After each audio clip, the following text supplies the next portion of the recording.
Hello, hello, hello, and welcome to another TED Talk watch party. My name is Ikey. I'm the digital curator here at TED, and we are so excited to share some amazing talks with you today. And today's a special one. We have a really special watch party today. We have some special guests joining us from across the world, which is really fun. But as usual, I'd love to know where you're tuning in from. I'm here in New York City. And before I introduce our special guest slash co-host, let me know in the comments, let me know in the chat where you are watching from. Now, we are currently at TED having our amazing Countdown Summit in Nairobi, Kenya, and we have some of my amazing colleagues there who are going to be helping with this live stream, co-hosting, if you will, doing some interviews. So I'd love to introduce to all of you, my friends and co-workers, Annie and Golnaz. Welcome to the live stream. How are you? We're great. Thanks, Ikey. Yeah, we're so excited to be here. Woo-hoo! We are so stoked to have you. So before we go any further, and we have a lot of really exciting talks. This is, if you didn't know from the headline, this is all about climate and countdown and action. But could you two please maybe just give us a rundown of what TED Countdown is, what you're doing in Nairobi, like the whole thing, just so people have a good understanding of what's happening? Sure. So I'm Golnaz, and I'm the climate editor for TED Countdown. And Countdown is TED's first issue-specific initiative dedicated to accelerating solutions to the climate crisis. So we're really excited to be hosting our first summit in the Global South in Nairobi, Kenya. And it's important because a lot of the communities that are experiencing climate impacts right now are here. And we're also seeing really innovative solutions and leadership emerging in this region. So we're so excited to be here, and thank you all for joining. And I'll hand it over to my colleague Annie to introduce herself. Yeah, hi everyone, I'm Annie. So I am with the social team here at TED. So we're really excited because we'll be taking you kind of behind the scenes throughout the week, and also coming up with some really great series around green jobs, around asking the expert, just some new ways and opportunities to connect with TED, our speakers, and the types of innovations and ideas that you're going to be hearing today and in the future. Amazing. Thank you for sharing. Thank you for kind of base setting and letting everyone know kind of what we have going on. This is going to be a really exciting program. As we mentioned before, we'll have our amazing colleagues here actually tapping in and talking to some of the people that are there with you at Countdown. We also have 6 amazing talks coming up. The first one is Johan Rockström about the tipping points of climate change. This is really exciting. And throughout this whole thing, as we always do, we'll have questions for the audience. We'll be interacting with all of you who are watching, and we're hoping to have a really good time. I have colleagues in the chat, so if you have any specific questions, feel free to drop them in there. We'll be able to kind of come in between the talks and chat and hang out and stuff. But I don't know, y'all, what do you think? Should we just jump into the first talk and kind of get this thing going? Let's do it. Get All started. Right. So as I mentioned, the first one is Johan Rockström. It's called The Tipping Points of Climate Change and Where We Stand. So without further ado, let's get into it.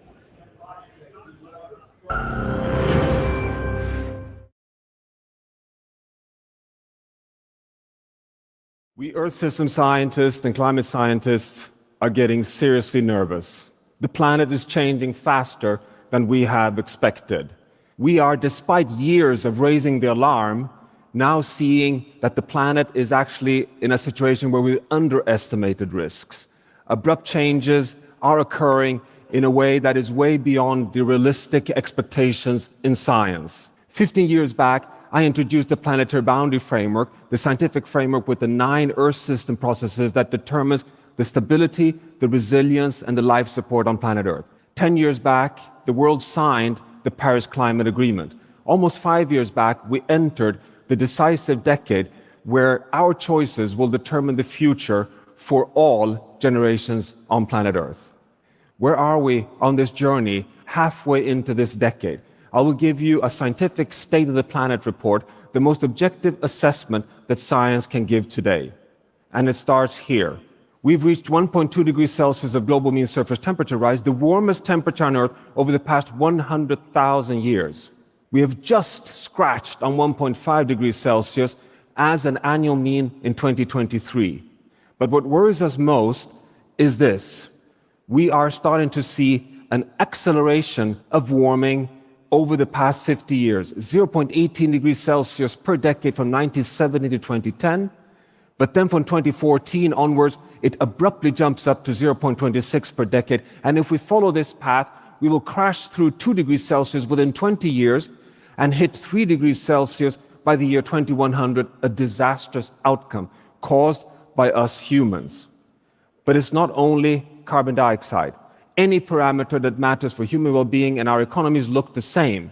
Here you have it, linear change up until the 1950s. We go into the great acceleration, and this is what we're seeing across overconsumption of fresh water, the 6 max extinction of species, over-eutrophying our freshwater systems with nitrogen and phosphorus, all of it undermining the stability of the planet. As if this was not enough, we are seeing that this is now causing impacts across the entire economy. We're seeing bigger and bigger invoices being sent by the Earth system onto societies across the entire world in droughts, floods, heat waves, disease patterns, human-reinforced storms, scientifically attributed to human-caused climate change. 40 degrees Celsius of life-threatening heat across all continents occurring in 2023. 52 degrees Celsius hitting the over 1,000 who lost their lives at the Hajj pilgrimage in June in Mecca. 3 times higher climate change risks now attributed to our cause of climate change. 2023 up to 12,000 deaths, $200 billion of cost just in the US, up to $100 billion.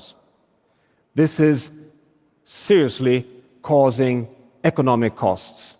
We have scientifically in the past shown that this could cost a few percent of global GDP of the climate impacts caused by us. I can tell you that the latest scientific assessment is what you see on the screen here. An 18% loss of GDP by 2050 if we now follow the current path. This is equivalent to $38 trillion of loss per year in 2050.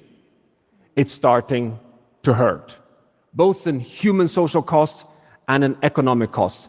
And this is happening at 1.2 degrees Celsius of global mean surface temperature rise, and we're following a pathway that takes us to 2.7 degrees Celsius in only 70 years.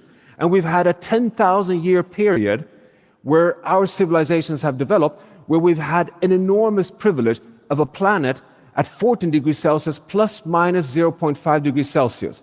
That's the Holocene since we left the last ice age. And if you look 3 million years back, we never exceeded 2 degrees Celsius. That's the warmest temperature on Earth during the entire Quaternary. The coldest point, minus 5 degrees Celsius, ice age. I call this the corridor of life. Is it surprising that we scientists are getting really, really nervous? But it's more.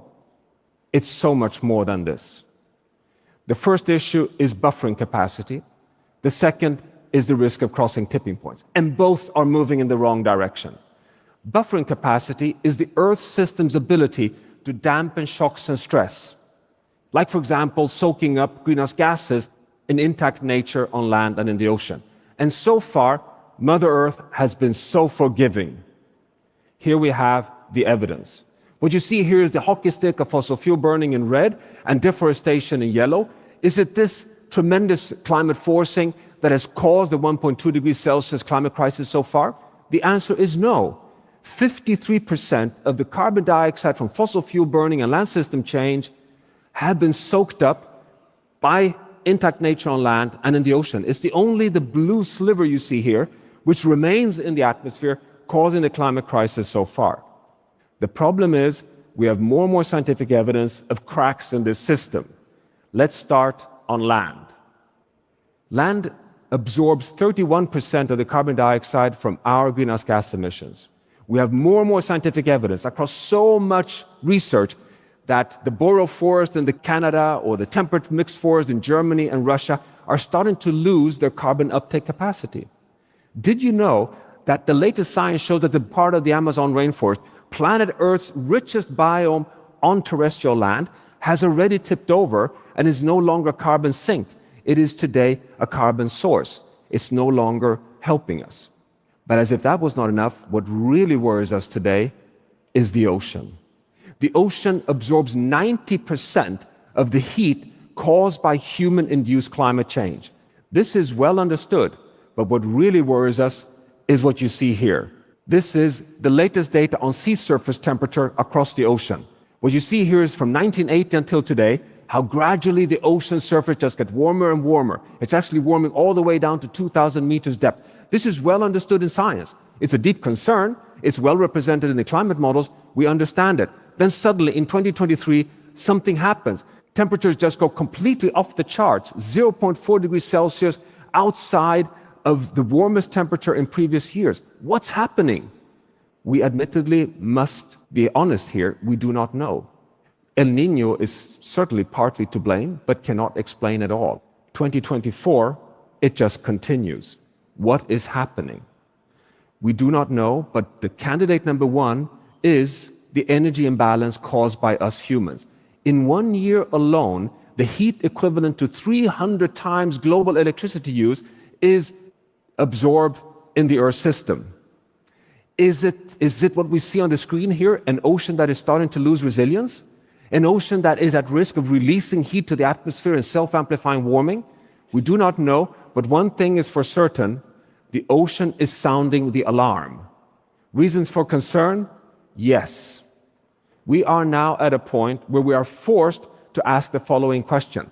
Are we at risk of pushing the planet out of the basin of attraction, the stability of the planet where we've been since we left the last ice age, the extraordinarily stable Holocene state? And if we pushed ourselves outside, drifting away unstoppably towards a hothouse Earth where we get self-amplified warming and losing life support on Earth. What could take us there? Well, we know it. It is if we cross tipping points.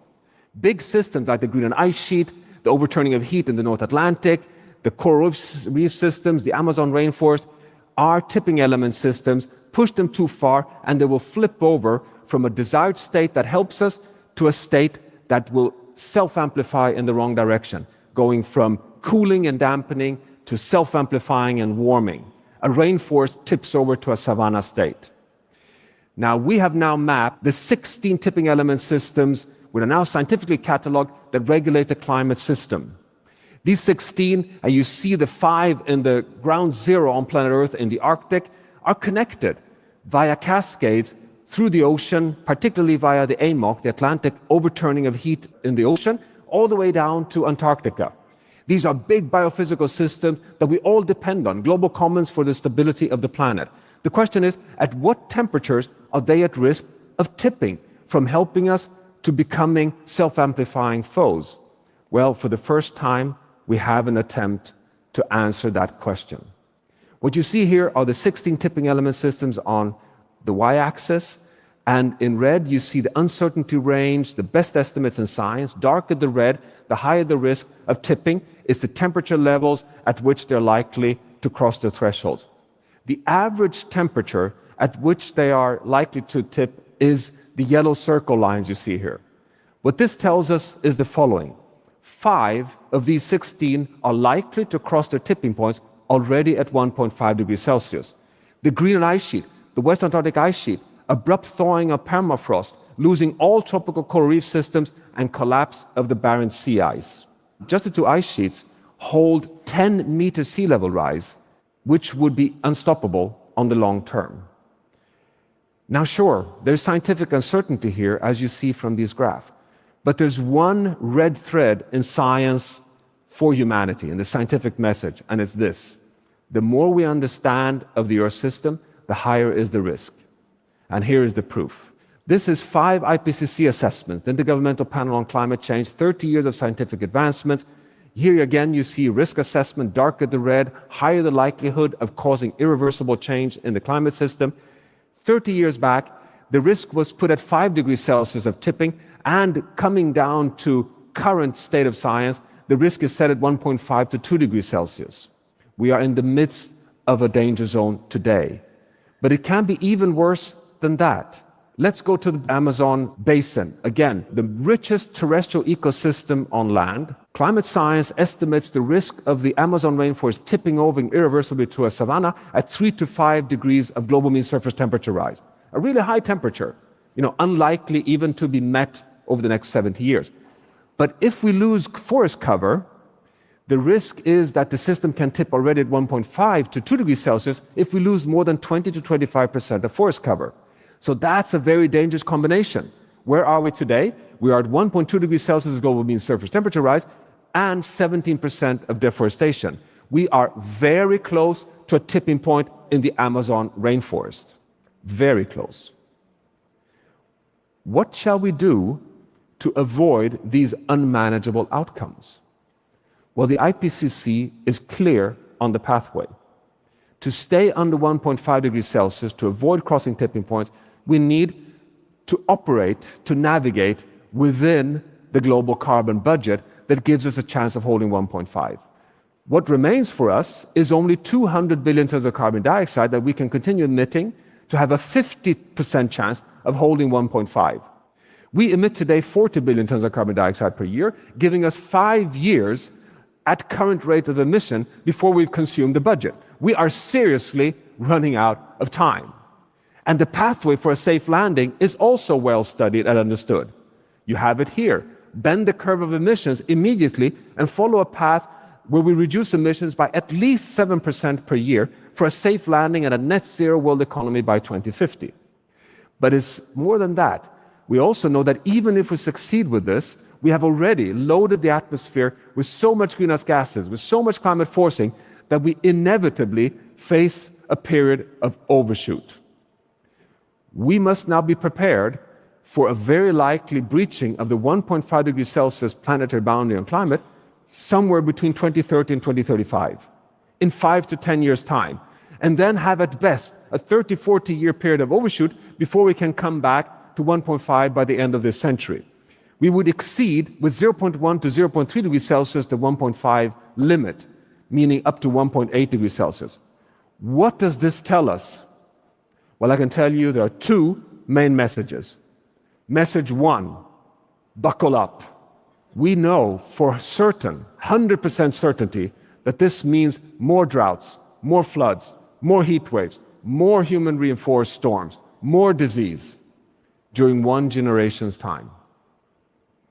2023, the warmest year on record, will be looked back upon as a mild year. Message two, why would the planet come back to 1.5 after overshoot? Well, the answer is very simple. The health of the planet must be kept intact. We must continue having a planet that can absorb 50% of the carbon dioxide.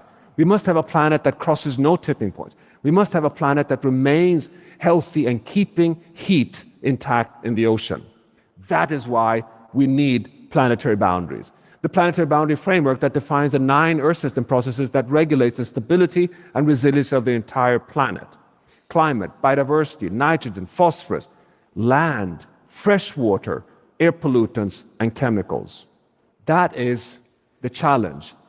To summarize that, there is no 1.5 degrees Celsius delivery on the Paris Agreement by only phasing out fossil fuels. We also need to come back into the safe operating space of the nature-based biodiversity, all the planetary boundaries of nature. This means that science is clear. The window is rapidly closing. But there is still some light in the window.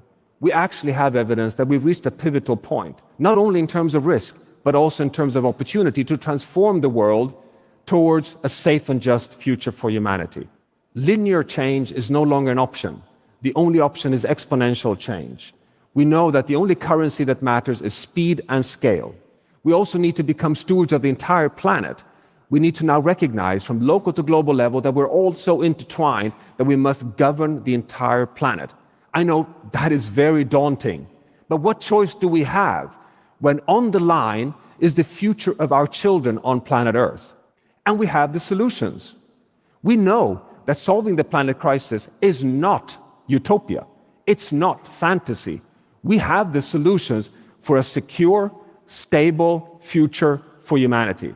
What are those transformations? Well, we know them. It's a rapid transition away from fossil fuels. It is a transition towards circular business models. It is transitioning towards healthy diets from sustainable food systems.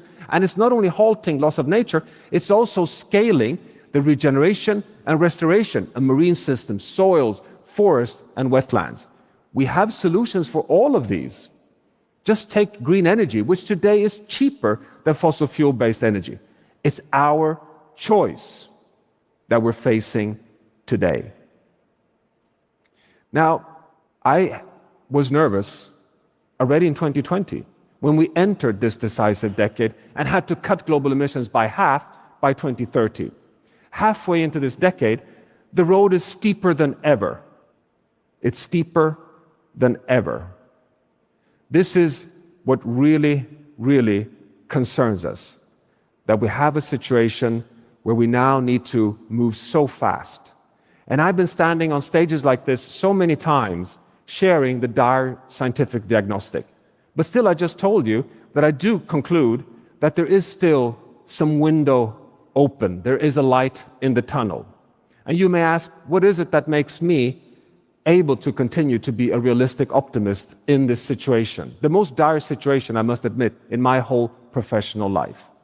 Well, actually, I promise this is an honest statement.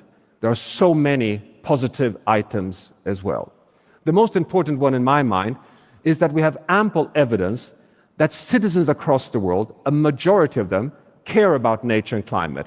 They trust climate science, they're concerned about climate change, and they want solutions. And the second key factor is that we have so much evidence today that the solutions are not only available, but if we implement them, we get a more healthy, stable, secure future with the jobs and the economies that can compete and provide livelihoods into the future. This means, dear friends, that solving the planetary crisis is not only necessary, it is possible, and we all win if we succeed. Thank you very much. Okay, wow, we are back. What a powerful, powerful talk. I don't know what y'all think about that talk. It always gives me goosebumps to hear it. But at the end, he does talk a little bit about hope. So that's one thing I want to jump right into for the first question is, hearing all this stuff, knowing what's going on in the world, what gives you hope? And while people are answering in the chat, why don't we have our friends over in Nairobi tell us what they think that gives them hope? Yeah, thanks, Ikey. I mean, I think, it can be pretty depressing to think about this topic. There's a lot of kind of doom and gloom headlines that we see a lot. And so for me personally, I think it's knowing that there are a lot of really smart, innovative people working to really find solutions, right? They're not just like thinking about the problem, but they're thinking about a path forward. Like, what is it that's going to propel us to that next phase? How do we evolve our industry? How do we evolve our ideas, our technologies to really serve what's coming? And I'm sure you can all hear the buzz around us. So Al Gore actually delivered an incredibly powerful talk, which we can't wait to share. And we hope you follow all our TED Countdown channels on social for when that's posted. What gives me hope? I think it is a scary time, and the urgency to act is paramount. But every degree, every tenth of a degree matters. So I think we need to do everything we can as quickly as we can, because hope is not lost and the fight is not over. So even though we are seeing escalating climate impacts now, we can still make a difference to avoid the worst of them. And I'm actually going to grab a former TED speaker right now to come on and share with you. But Ikey, maybe you have some insights from the audience to share as well. We're still waiting to see some notes of hope come through, but I can share quickly what I feel. I share the sentiment that you both are sharing as well. And one thing that I look to is just the availability of information. So the fact that we can do live streams like this, the fact that Countdown exists, obviously working at TED, I feel that way, but also just like the internet, like the way that information can be shared and more people are understanding and hearing and learning about these things, I think is always going to be helpful for helping people. So I'll pass it back over to you with our special guest. Welcome. everyone. This is Jackie. Jackie, do you want to kind of share what about you, your work, and also what did you work around climate? So I work with traditional musicians and artists from northern Kenya and traditional communities who kept their culture alive. And I connect them to modern artists from Nairobi. And then we create a collaboration and we talk about issues from climate change. No, we don't call it climate change because we talk about the cattle and the food and what's changing. And yeah, and then good vibes, we enjoy. And then and the music must stand on its own, and also positive message. Right. So when you're kind of speaking about climate, you say you don't use the word climate change. Yeah. Why is that? What makes it, is it more accessible for people when you talk about what they see in their everyday life? Exactly. Yeah, and we are like people. That word comes from outside. If you're not in the global spaces and all that, and we're trying to emphasize community approach to people, and that's very easy when we talk about food, water, rain, drought, and it's very well understood. Yeah. Yeah. So what drives your work on a day-to-day basis besides just like making sure people are kind of grooving and vibing along with the messages you're sharing? Yeah, because it's very joyful collaboration, I find.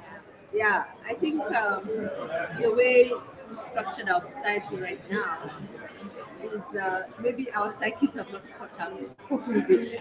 I think for a long time we used to do things together, harvest together, go to the river to get water together, things like that. And I think humans are social animals, and so I love the collaboration. I love working with artists. I love creating, and yeah, just hanging out with cool people.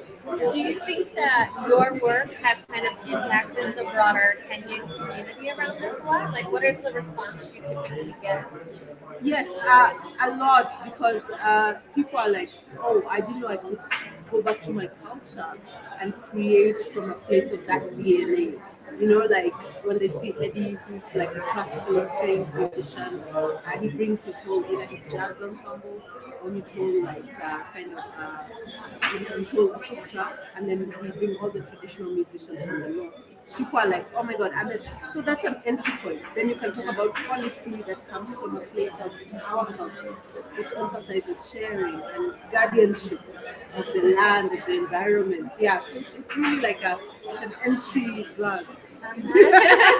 You to know the what? bigger issues. Yeah. I feel that way about music too. Yeah. I feel like it connects me to so many different things. Exactly. So that's Exactly. great. Yeah. I really love that. Yeah, Thank you. yeah, and it's a very joyful experience. Yeah. I mean, how can you get upset when you're dancing and grooving Exactly. and kind of being introduced to different sounds? And yeah, that's incredible. And you were asking about who the young people of this country could be. We've gone through a lot in the last year, and young people have really shown that they're fearless in the fight for their future in a way that we're just fully supporting them, in a way that we couldn't have imagined. Yeah, so that gives me a lot of hope. Yeah. And young people, all over the world, even in the climate, because they're like, you missed it out. You guys are gonna leave. You know? Right. We're the ones who are gonna get stuck Right. with it. The future. And I think, coming here, one of the things I learned is that Kenya will actually have the largest population of 20-year-olds in the next couple decades. Yeah. That 20-year-olds will be the largest group, whereas in a lot of other kind of the global north, it's actually going to be that older generation. So I think it's really powerful that you have such a large group and you're able to work with them and show these different ways to connect to this message. So that's really cool. It's really cool. Well, thank you so much. Thank you so much, and have a great day. Yeah, it was super. Amazing. Thank you for joining. Well, she's gone, but thank you for bringing her in. That was spectacular. I also want to echo that young people give me a lot of hope also. Awesome way to kind of wrap that up and round that out. I feel like I think There's a few answers from the audience, but before we get to that, I just want to give a little shout out to people who maybe are just joining us and don't know what's going on. So we are doing this awesome TED Talk watch party. This is all about climate action, climate change, climate emotion, trying to get people more involved. We have 6 amazing talks so far. We've got 1 down, 5 to go. The next talk is from Dorcas oh my gosh, I can't speak, from Dorcas Naroshua, and it's lessons from people who are already adapting to climate change. So we're very excited to have that. We're joined by my wonderful colleagues who are actually in Nairobi, Kenya, and we're excited. You can see the people behind them. There's a lot going on. The TED stage is very close by. There are people coming off. I think you said that Al Gore just got off the stage or something like that. Yeah, give me a sense of the energy over there right now. Well, yeah, it's buzzing. I mean, like you said, everyone is walking around. They're ready to go to the next part of our event, which is going to be some workshops. So that's one of the great things about a lot of TED events is that we kind of set up workshops and class visits and different things to really immerse people in not just what they've heard on the stage, but how can we start to bridge those conversations across industries, across knowledge areas and expertise. And so I think people are really excited to have just heard, yes, from Al and a great number of speakers. I think we had about 8 in our first session. And so they're going to kind of go back and break into these little groups to talk about what did they learn, what stuck with them, and what do we start to really go from, where do we go from here? Spectacular. Amazing. Okay, thank you for sharing. Let's move on to the next talk. You know, we've got a lot of really exciting things to go. And we also have some more guest appearances. So without further ado, let's share Dorcas's talk.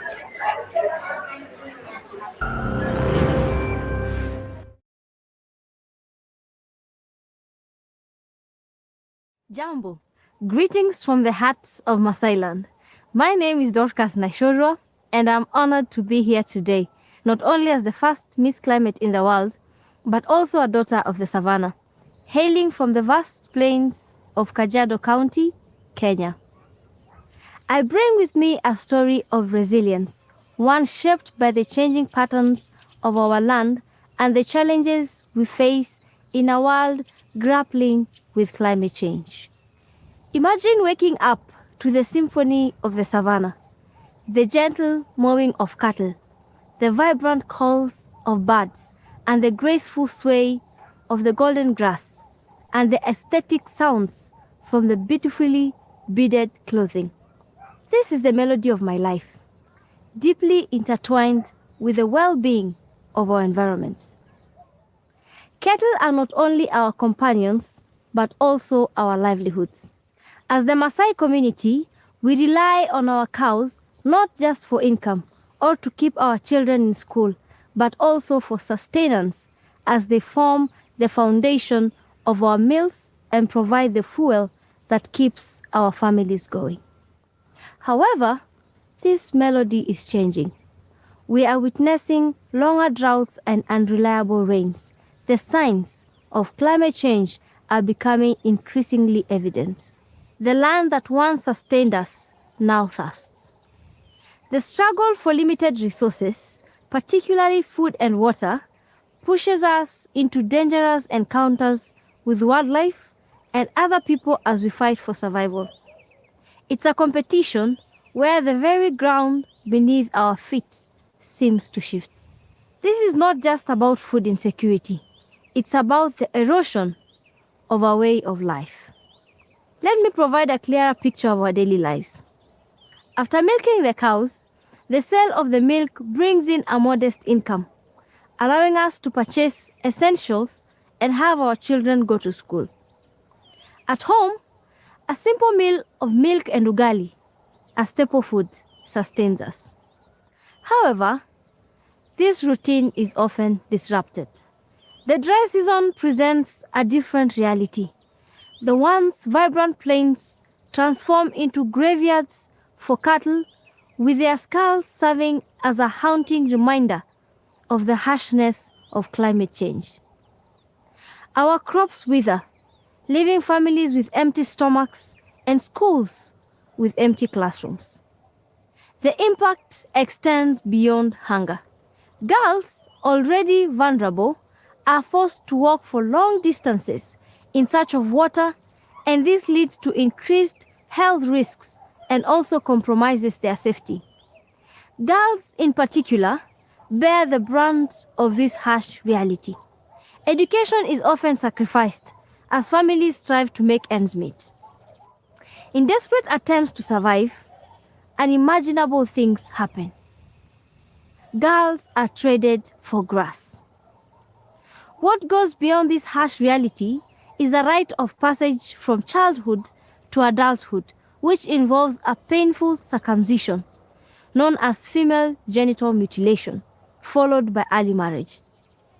Girls are exchanged for grass to feed the remaining livestock to sustain the family for some time and see them live miserably for what they didn't choose.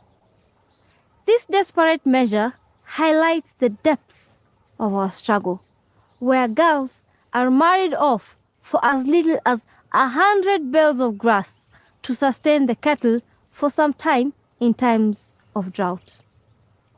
Livestock have been our sole source of income.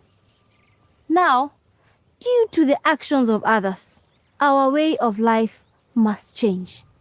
This is happening in many other pastoral communities as well, whether it's adapting to climate change or defending against attempts to seize their land.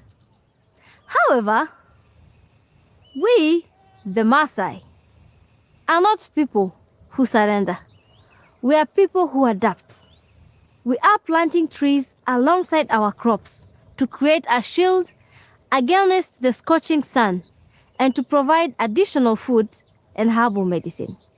We are transforming unused land into community ranches for beekeeping, and we are dividing our land into paddocks to secure enough pasture for our livestock.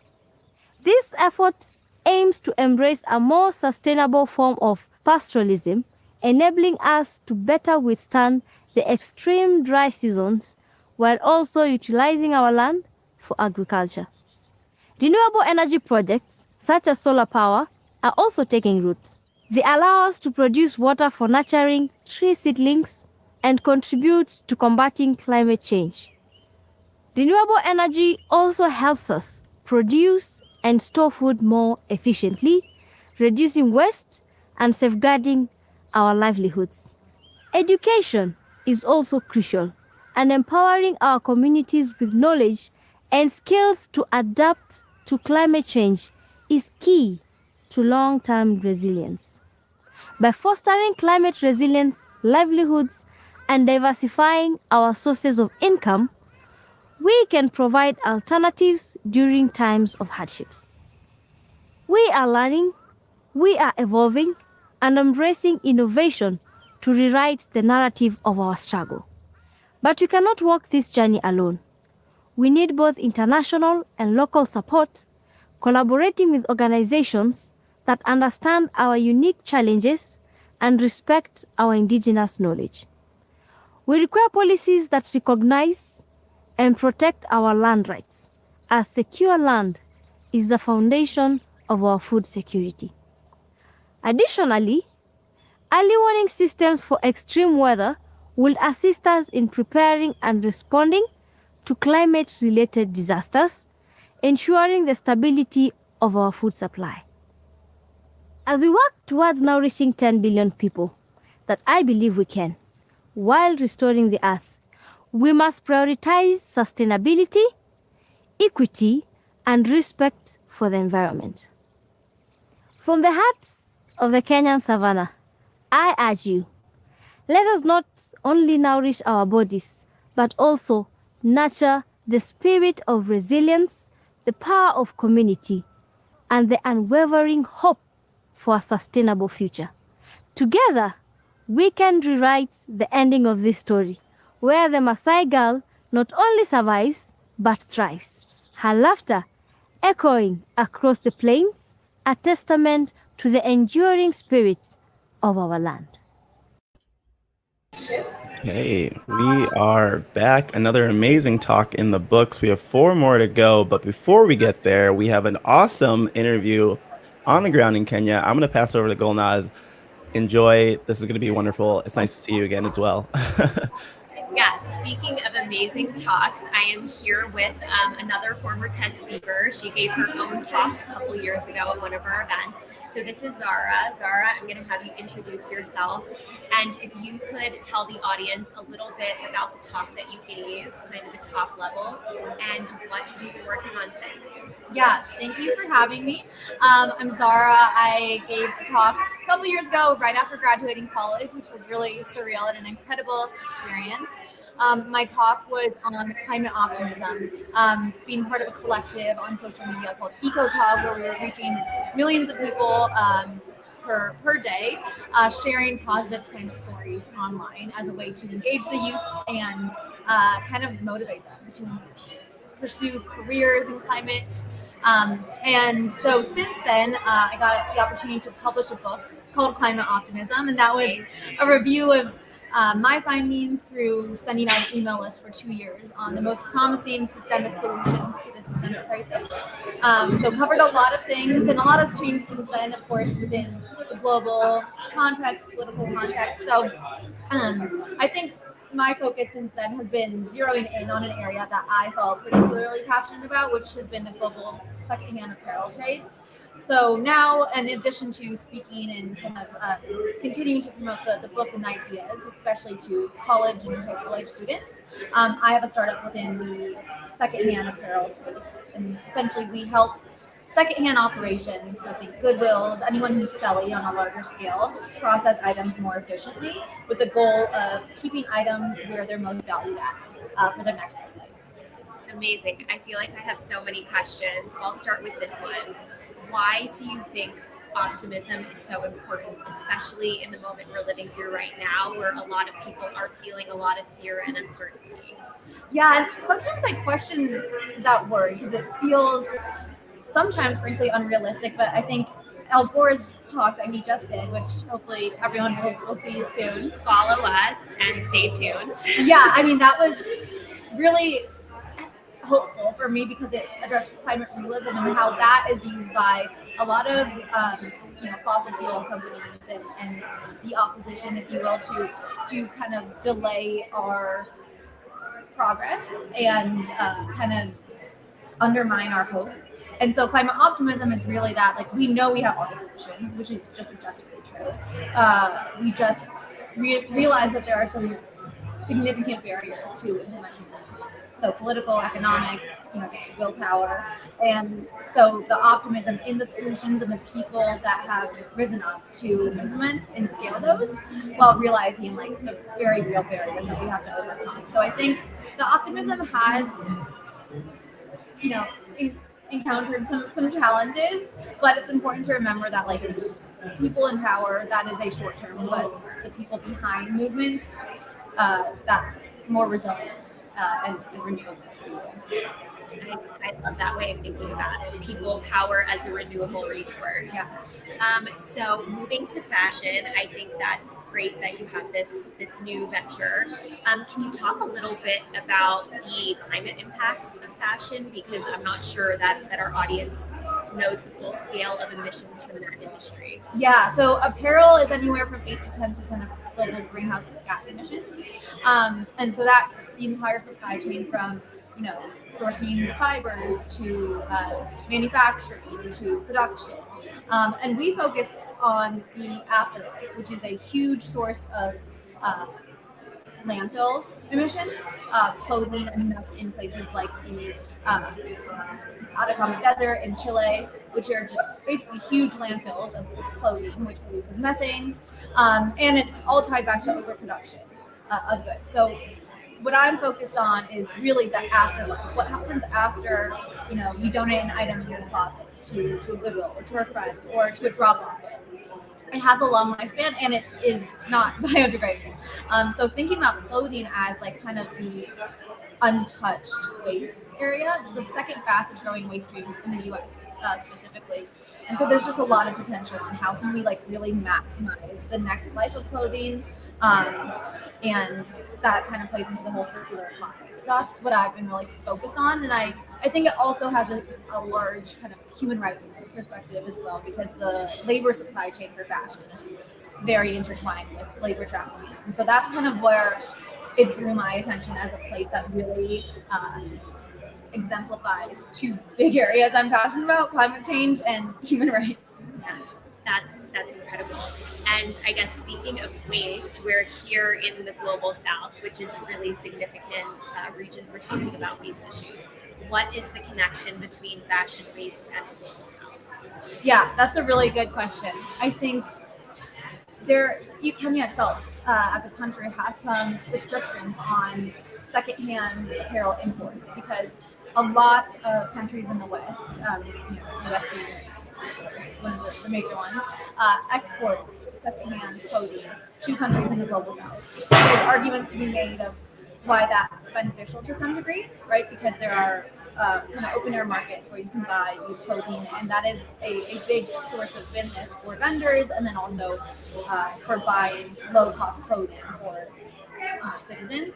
But it's to the point where the demand is way more than the supply.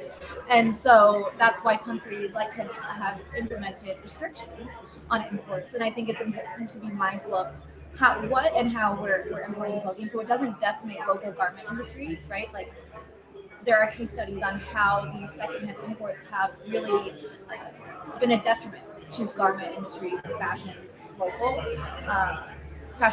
So I think it's a really intricate and sensitive balance of how can we make sure we're not eradicating existing industries and taking away existing jobs, while giving room for local industries to flourish and thrive, and being mindful of waste management. Absolutely. Yeah, there are complex questions and relationships, which is why it's so amazing to be here with all these people from different industries trying to tackle these problems from multiple perspectives.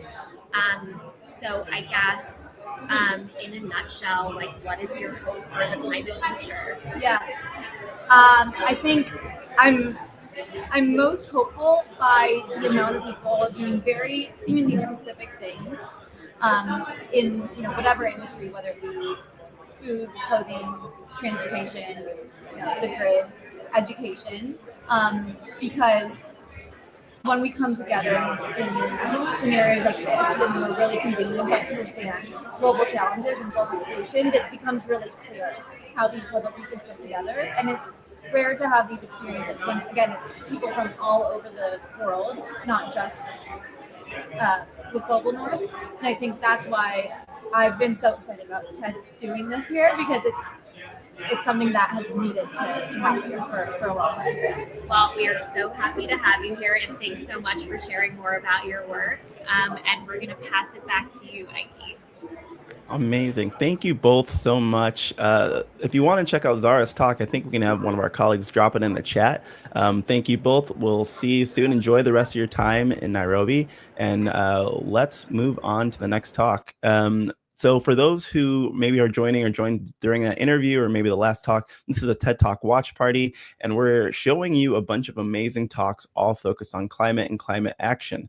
So our next talk is from Wanjira Matai, who is a Kenyan environmentalist and activist, and it's called The Tree Growing Movement Restoring Africa's Vital Landscapes. So if you are just joining us, be prepared for an amazing talk. We'll come back after this with some more exclusive interviews from our team who are on the ground in Nairobi, Kenya, and lots more questions and comments and things like that along the way. So without further ado, let us jump into the next talk.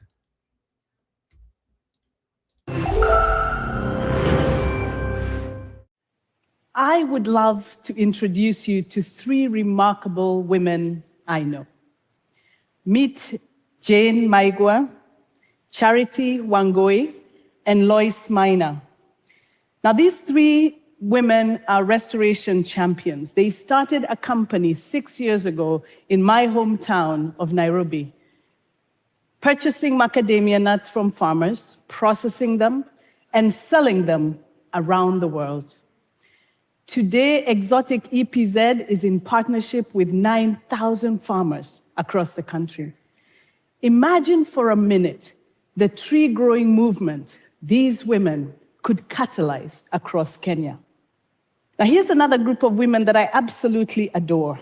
These are the women of Maragua. These women are discovering the wonders of bamboo.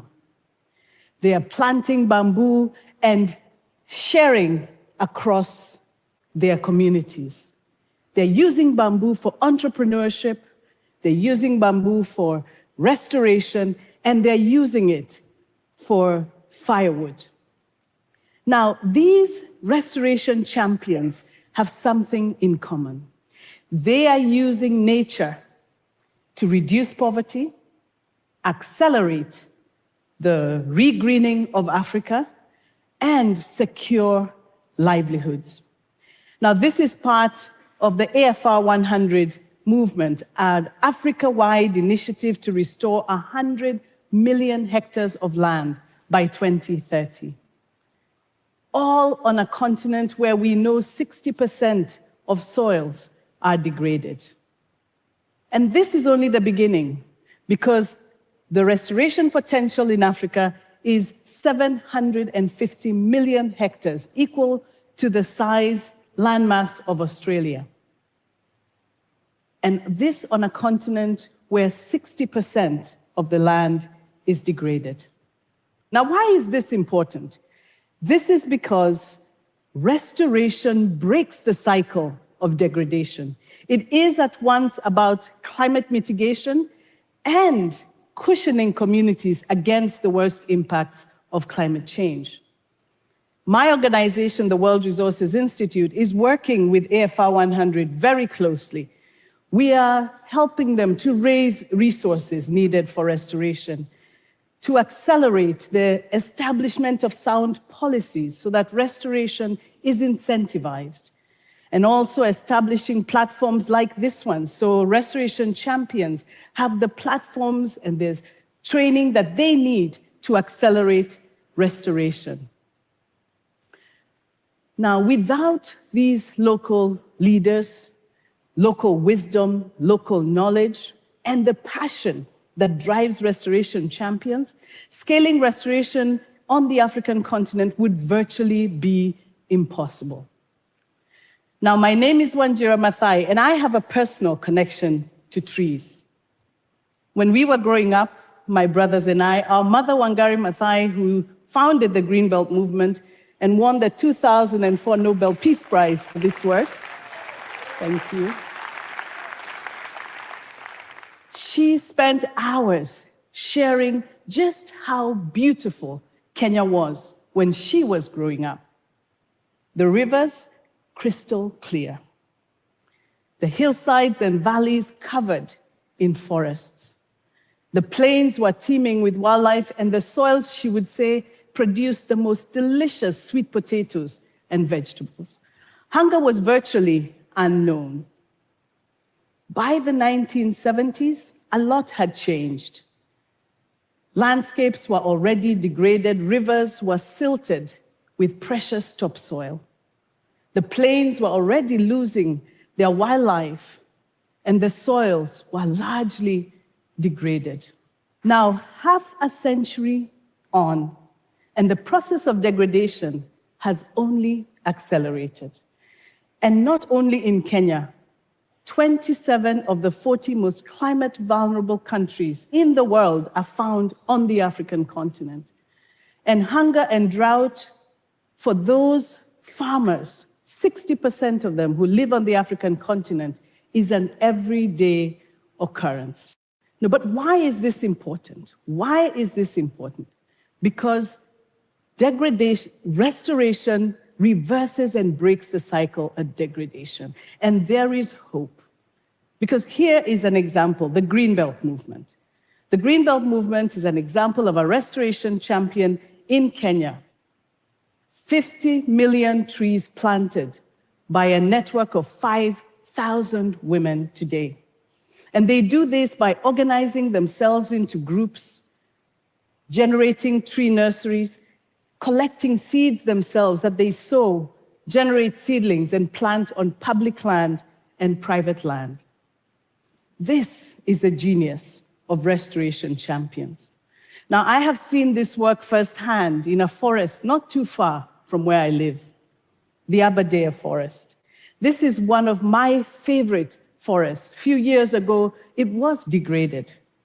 But thanks to the pioneering work of the Greenbelt movement and many others like them, this forest has largely been restored. And I love spending time in this forest because as far as the eye can see are trees. You could almost see them drawing out carbon dioxide and pumping out oxygen, holding on to precious topsoil, and the crystal clear waterfalls that supply the rivers of Nairobi, the city where I live.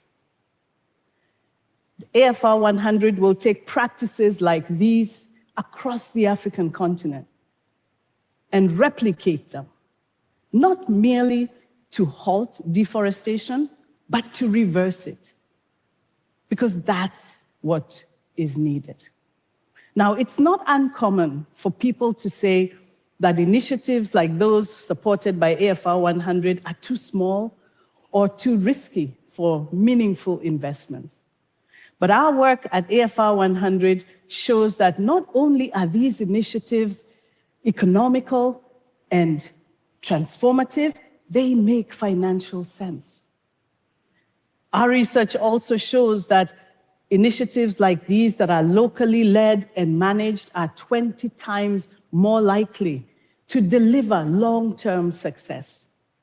And they are also more likely to deliver economic and environmental benefits. So if we invest in initiatives like TILA in Ghana, AFR 100, the Greenbelt Movement, Greenport in Kenya, and ARCOS in Rwanda, they will in turn invest in thousands and thousands of restoration champions who will restore their landscapes and restore their livelihoods. Now, this is exactly the sort of inclusive transformation we need to see across the African continent. Now, all my life, I was made acutely aware of just how precious green vegetation truly is. Nature is the source of everything good, my mother would tell me all the time. You see, this vision we have to regreen the African continent, it's not only possible, it is vital. It is our life support system. Now, many of us here despair that we are the generation that is destroying the planet. But we don't have to be. We can be the restoration generation. Thank you. Wow, the restoration generation. I love the way that sounds. And if you're just joining us, this is a special TED Talk watch party, all focused around climate action, climate change, all those good things. And we actually have some of my amazing colleagues who are in Nairobi, Kenya right now at our TED Countdown Summit. So without further ado, I'll pass it to my colleagues, and we have a special guest, another special guest who will be joining us and doing a little interview. So I'll pass it over to Annie. Welcome. Hi, thanks everyone. All right, we are here today with Nora Magero, and she is the founder and CEO of Deep Access. And we have her here today. She is also a 2024 TED Fellow. She gave her TED Talk last year. She's come up with some really great innovations. And so we have her here today to kind of share about her work and also share about how homegrown solutions can really help to save lives here and beyond. So Nora, welcome. Thank you so much. Yeah, It's such an honor to be here. We're so happy to have you. And one of the things we were just chatting about as we were watching that last talk was really about the intersection of technology and conservation, and whether or not or how do these two things work together? Can they coexist? Can they not? And so Nora, tell us about your work, and also kind of tell us about what you think around those two things. Yeah, sure, definitely.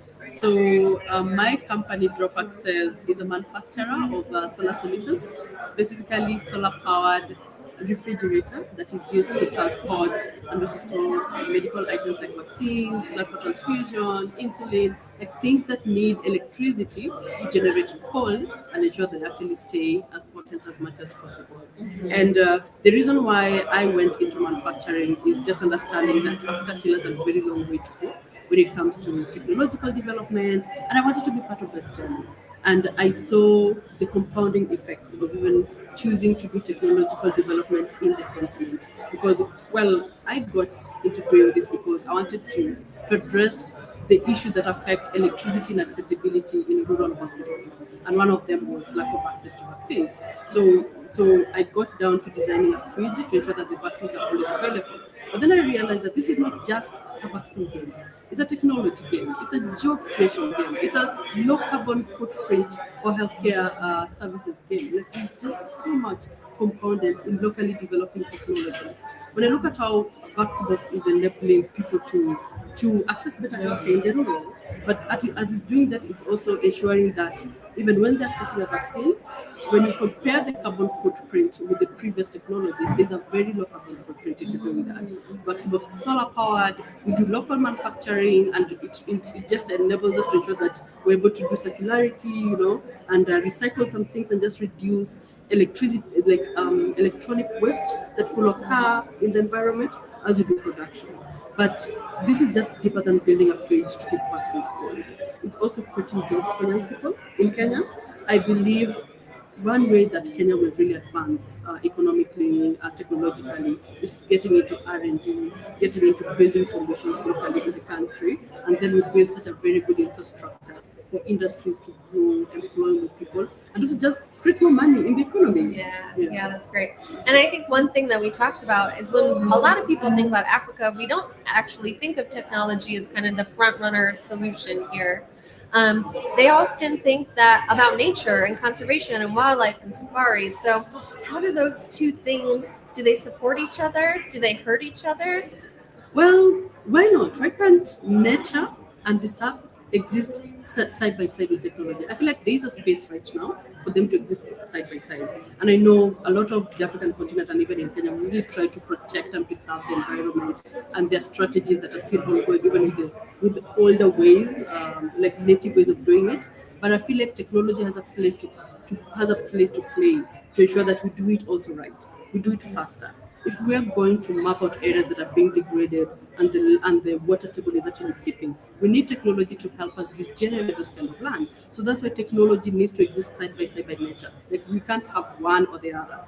Both of them need to exist, because then we get to accelerate the process of conserving the environment as fast as possible, and also with the lowest carbon footprint as much as possible. Yeah, and one of the things we were just discussing is that Africa really does have a unique ability to bring the most green infrastructure to the world, and they can actually be a leader in this because they don't have the same infrastructure in terms of the electricity grid and that kind of thing. Yeah. So I think, to talk about a low carbon footprint, really being able to create a kind of continent-wide distribution system completely run off wind, solar, hydro, geothermal. Oh yes, you're right. Yeah, Africa, and especially here in Kenya, geothermal is a really great opportunity, right? Yeah. So I think one of the things that you mentioned was really becoming a mom is what propelled this. So I guess what kind of gives you hope for a long-term climate future, and knowing that Africa really, and Kenya specifically, has such a young growing population? Yeah. So when I look at how the ecosystem for renewable energy is changing in Kenya specifically, where we have almost 100% of our generation is actually green, it gives me hope that, first of all, there's going to be a balance of electricity and energy for everyone, and it's going to be a clean path. We won't be using any other carbon emitting waste to actually generate that electricity, and there'll be abundance of it. But then abundance means that people will be able to do a lot of stuff. Industries are going to develop. It means technology is going to thrive. We'll find even ways to ensure that this electricity is cheaper. And we do need cheaper electricity to just ensure that a lot of things do escalate. But when I look at the youth population in Kenya, the amazing thing young people are doing, and even more young people still being born, I'm impressed and also just I have so much hope because young people, they think differently. They think about the environment differently. They want better life. They want survival. They want to ensure that the climate does not actually affect their future. So that's why you feel like a lot of young people are getting into the green economy. They're getting into green jobs. They're learning about renewable energies.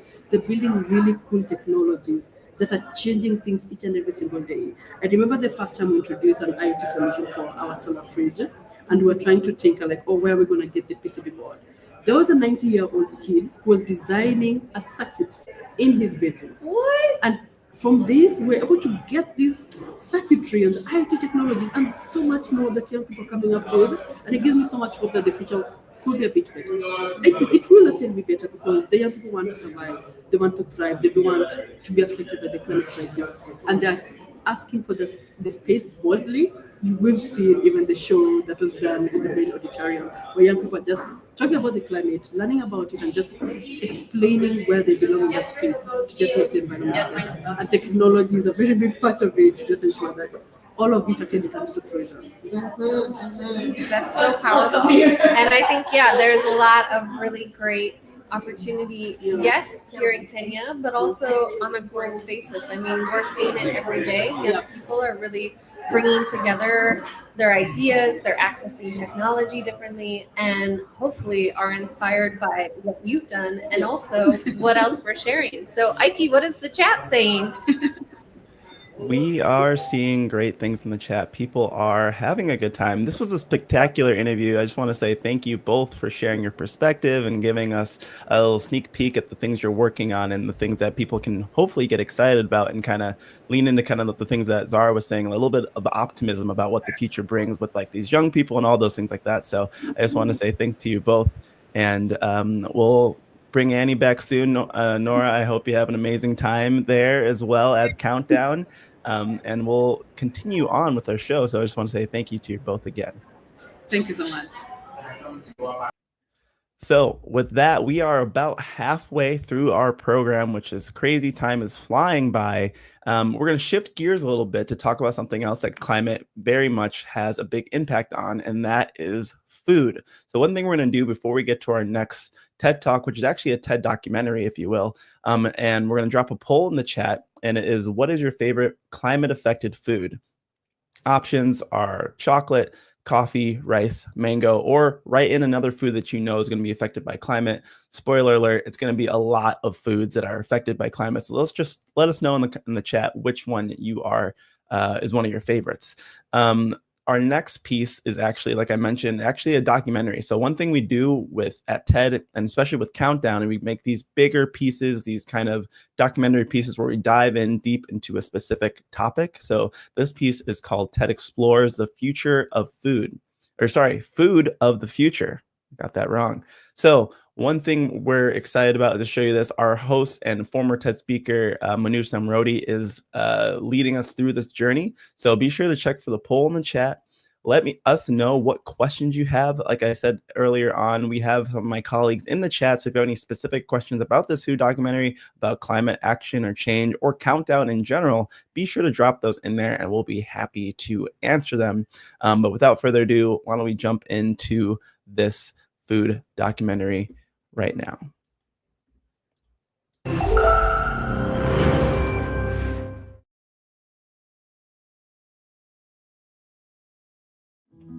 Food is very important because it's part of our daily life. Food is culture, food is life. It's part of who we are. You remember the moments that you share over food. It's magic. This is what binds people together. What we eat really shapes our world.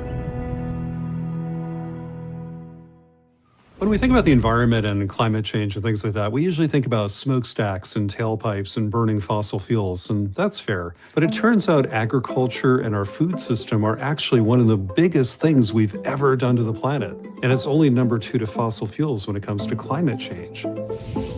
Every day, we make hundreds of decisions about food. What should I eat for dinner? Will it taste good? Is it healthy? But we also need to ask, what's it doing to the planet? I'm Manoush Zamrodi, a longtime journalist, a TED speaker, and a mom. I care about the planet. I'm well informed. But I didn't know until recently that as much as a third of emissions that are warming the globe come from food. A third. The way we grow, process, package, transport all we eat and throw away is a problem for the climate. But changing what we eat can go a long way. Food can also be a solution. On this show, we are talking to chefs, climate experts, and scientists, all kinds of people who are finding ways to help us eat sustainably and make sure it's still delicious. And to understand exactly what that means, we need to start with why things have to change.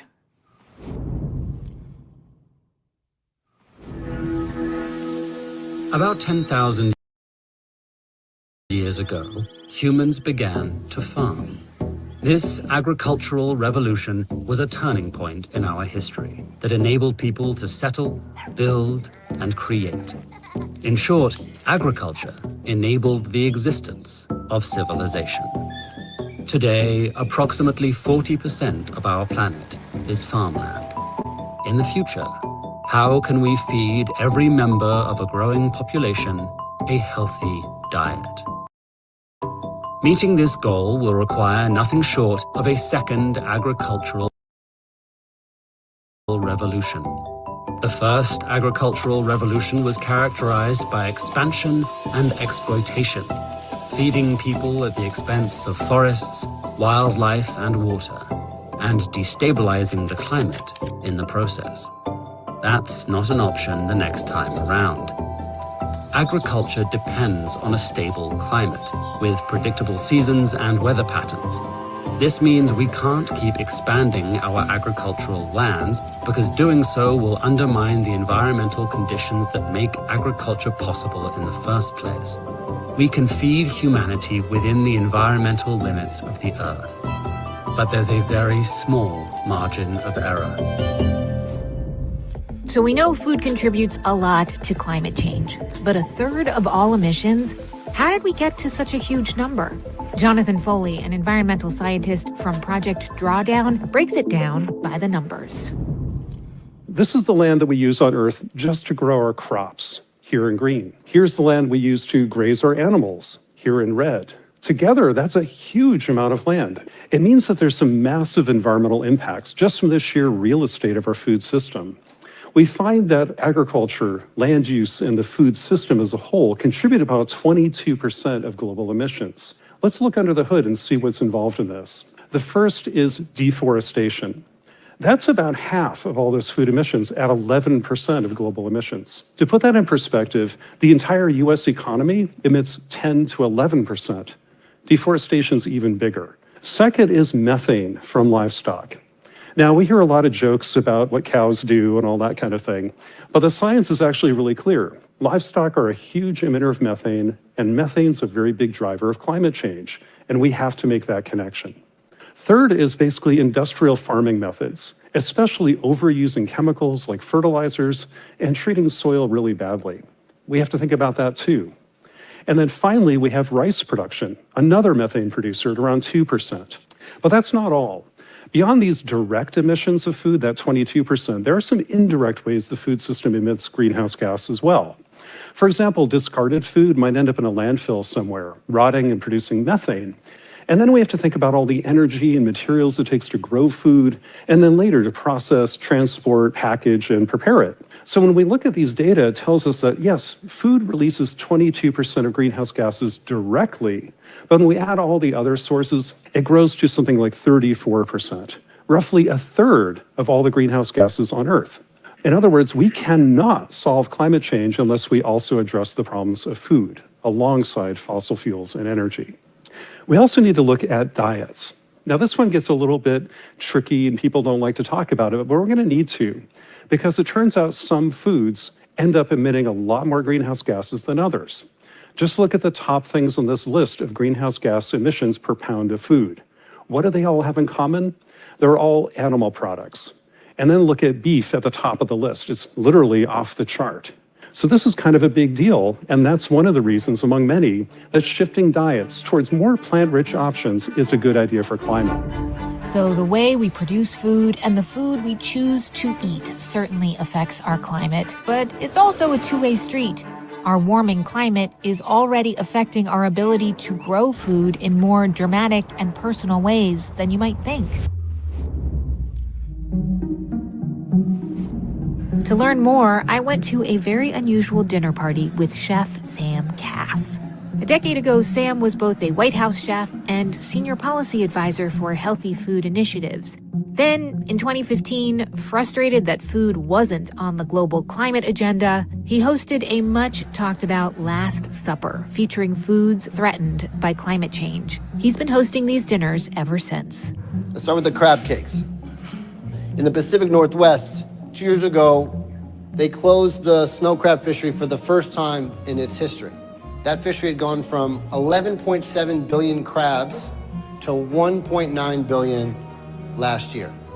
That's over an 80% collapse of that population in just 5 years. Let's turn to fruit. Last year, we lost 95% of the Georgia peach crop. In our lifetimes, I don't believe we'll be growing peaches in Georgia at all. There are going to be some people listening who are like, well, boo-hoo, you and your fancy friends can't have your champagne, your cava, and your crab cakes. Exactly. How do you explain the stakes to them? Oh, well, I wish I could stop there. So let's keep going. Let's talk about wheat and rice and chickpeas. Staples. 60% of the world's calories comes from wheat, rice, and corn. 60% from those three crops. Okay. The models on wheat, so wheat will be around for our kids. It's just going to become more expensive. For 1 degree of warming, we'll see about a 7.5% decline in yield. That's also true in rice. They go up to 40% declines of yield for rice if we start to hit the 2 degrees warming. 3.5 billion, with a B, people rely on rice for a daily part, if not the majority of their calories. It is impossible to comprehend, genuinely, the economic implications of declines of staples on that magnitude, the malnutrition and food insecurity implications of those commodities getting disrupted like that, and the political instability that that will bring. How soon? I mean, in some ways it's already starting to happen, but you start to get into those numbers in the next 15 years. Like, that's not that far away. I think there's going to be some people who are like, oh my God, first you told me what I needed to eat for my brain health, for my body. Then you told me I needed to go to the farmer's market and buy organic when I can. And now what do you want me to do? What do you want them to do?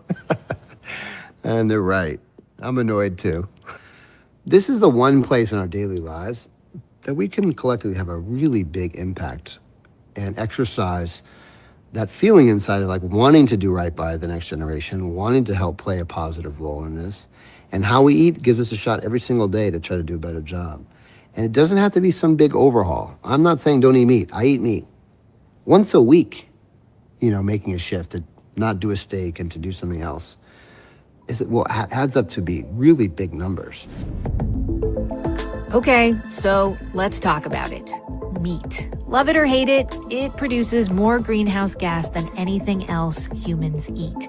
And no one likes to give up something that they love. But eating sustainably doesn't have to mean giving up on enjoying food. It does mean introducing more people to different kinds of food, which can be way more fun than you might think. Atlanta entrepreneur Pinky Cole is famous for a chain of fast food restaurants called Slutty Vegan. Hello to all my fellow sluts in the audience. Yes, you heard that right. At a recent event, the crowd went crazy for her because she's done the seemingly impossible, made the idea of eating vegan fun. When you come into the doors of Slutty Vegan, the first thing that you're going to hear is, we got a slut in the building! I went to check out the secret behind the slut sauce for myself. Hi. Okay, what are we making? Okay, so we are making the Hollywood hooker. Okay. And the secret to this is like, you just put your mayonnaise on the side and you have to like gooey it with mayonnaise. I mean, let's be clear. This is not like health food, right? Technically, no. Pinky grew up in a vegan Rastafarian household, but she's taken pains to create a brand that doesn't equate going vegan with anything remotely pious or righteous. Taste, she believes, has to come first. It's delicious. People love that sandwich. They go crazy over it. This is fun food. This is fun food. This is the brand where every single time somebody comes through the door, they want to take pictures. Okay, the weird part is like fun, sexy, Yes. vegan?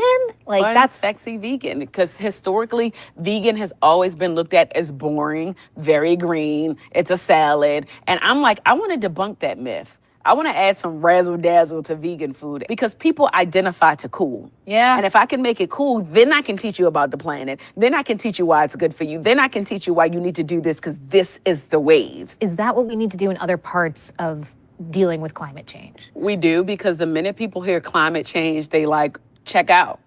Yeah. The average person in America is not thinking about climate change. So I think that the messaging and how we as a people navigate through this is make it relatable for people to understand. If that's what it takes to get there. If we can get to the finish line, then again, it's a win for everybody. Do meat eaters come in here? That's my audience. What? 70% of my audience is the meat eater. 70%? 70%. A lot of people come up to me and say, hey, Pinky, if it wasn't for you, I never would even knew what vegan food was. Like, people don't even realize you eat vegan food every day. Most of your sides are vegan, right?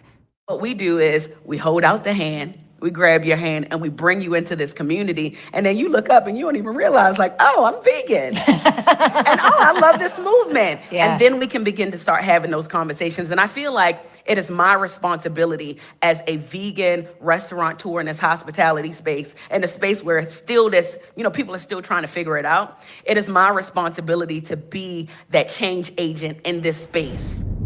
So changing our eating habits isn't easy, but it is doable. But what about the food that gets left on our plates? Every year in the US alone, nearly 40% of the millions of tons of food produced goes unsold or uneaten. We need to waste less food.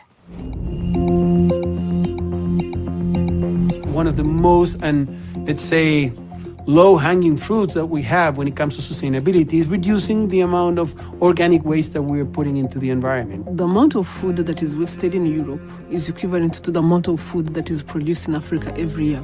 Anaerobic decomposition of organic matter, this is without oxygen, generates methane.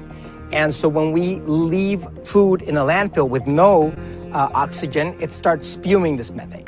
1 kilogram of organic waste is 3 kilograms of CO2 equivalent. Basically, 1 kilogram of organic waste is like 1.3 liters of gasoline. 800 million people suffering physical hunger every day. It's nuts. And at the same time, wasting the food is wasting a lot of money. So it's not only morally inadequate, environmentally inadequate, financially, it's absolutely absurd. So how do we solve that problem? That people are hungry, and food that gets tossed usually ends up in a landfill where it's covered with other garbage, emitting massive amounts of planet-warming methane. Someone who understands the full scope of this problem is Jasmine Crowe Houston. Hunger is not an issue of scarcity. It's a logistics problem. And in the US particularly, we spend $218 billion on food we never eat. She's the founder of a company named Gooder that's redirecting uneaten food from grocery stores, restaurants, and businesses. Instead of getting tossed, Gooder workers sort them into 3 broad categories. If they haven't expired, Gooder puts them aside to take to food kitchens, schools, and churches. If the food isn't rotten, it gets delivered to farms for animals to eat. The rest gets composted and turned back into good dirt. Jasmine says companies pay for waste management anyway. They might as well pay to have their excess food donated. Plus, this way, they get a tax deduction. The goal is to turn food waste into a win-win-win. Better for hungry people, the climate, and businesses. So what is specifically being brought in today? So lots of breads, lots of breakfast items, snacks, bagels, English muffins. Do you ever get people who are like, this is so annoying. This company is creating more hassle for us. Sometimes at the top, but not at the bottom. A good example of that is when the Atlanta airport is one of Gooder's customers. What we found is when we went over to the airport and I started talking to different employees about it, these are people that themselves are living on the marginal poverty line, making $9, $10 an hour at the airport. And so many of them said, I love Gooder. I used to hate having to throw this food away when I needed it at home for my family. Somebody's watching this and they're like, yay, Jasmine, go gooder. Yeah. But what can I do? If you're an everyday person and you're working and you're supporting your local stores, your local businesses, ask them what they're doing with their food waste. This is your opportunity to get them to do something. And that has been the catalyst for a lot of the customers that we have today. Jasmine's got a great solution to get food that would be wasted to those who need it. But what can we do? How can each of us waste less food? At a grocery store in New York City, I roam the aisles with food waste expert Dana Gunders. In grocery stores, oftentimes in the produce section, you see this like piles, right? I don't know, it puts us into a headspace where we want to buy more. Yeah. Dana says that food waste has 5 times the greenhouse gas footprint of the entire aviation industry. And we all contribute to it every day. This is a lot of cilantro, and I feel like it always ends up at the bottom of the drawer, wilted. I actually store them in a jar of water in my refrigerator, and I find it helps double, triple the amount of time that cilantro can last. Small changes at home, like the way we store fresh produce, can add up to big change. Dana's got other tips too. Shopping is really where we commit to food, and so we need to be careful not to overbuy. Old school things like shopping lists and meal planning really help. Next, as I tell my friends at the end of dinner, love your leftovers. They are the only true free lunch, and when you get sick of them, you can move on to number 3, which is freeze your food. Your freezer is like a magic pause button, and so many things can be frozen that you don't think of. Bread, milk, cheese, and that half jar of pasta sauce you didn't use. Next, use it up. Be sure to shop your fridge before you restock it. And lastly, learn your labels. Best Buy and Enjoy Buy are really just guesstimates of when food is at its best. They're not an indication that it's gone bad. I think one of the things, certainly when it comes to climate, is people feel like, well, you know, little old me, if I do one thing, really, what difference does it make? How do you explain to people that they should pay more attention? Well, I think one of the most important things is to not be all or nothing. You know, if you do a little bit better at managing your food and you one night a week make a choice to, you know, use what you have instead of getting takeout, even if you're kind of tired, that literally can avoid that food from going to a landfill and emitting methane. Okay. And we as consumers are the largest source of food going to waste in the US. So if we don't start to work on this as individuals, we will not make a real dent in this problem. These strategies are not earth-shattering. They're things that many of our parents and grandparents did, and you can be sure that my son is learning them as well. Because as we tackle this massive climate crisis, reducing food waste really is the low-hanging fruit. But no matter how sustainably we grow that fruit, it's only a good use of resources and nutrition if we all do our part to make sure that it actually gets eaten. Clearly, we cannot grow and eat and waste food like we've been doing. But the global food system is complex, it's intricate, and different everywhere you go. And that is why some food innovators are looking to pinpoint certain problems with approaches that may take more getting used to.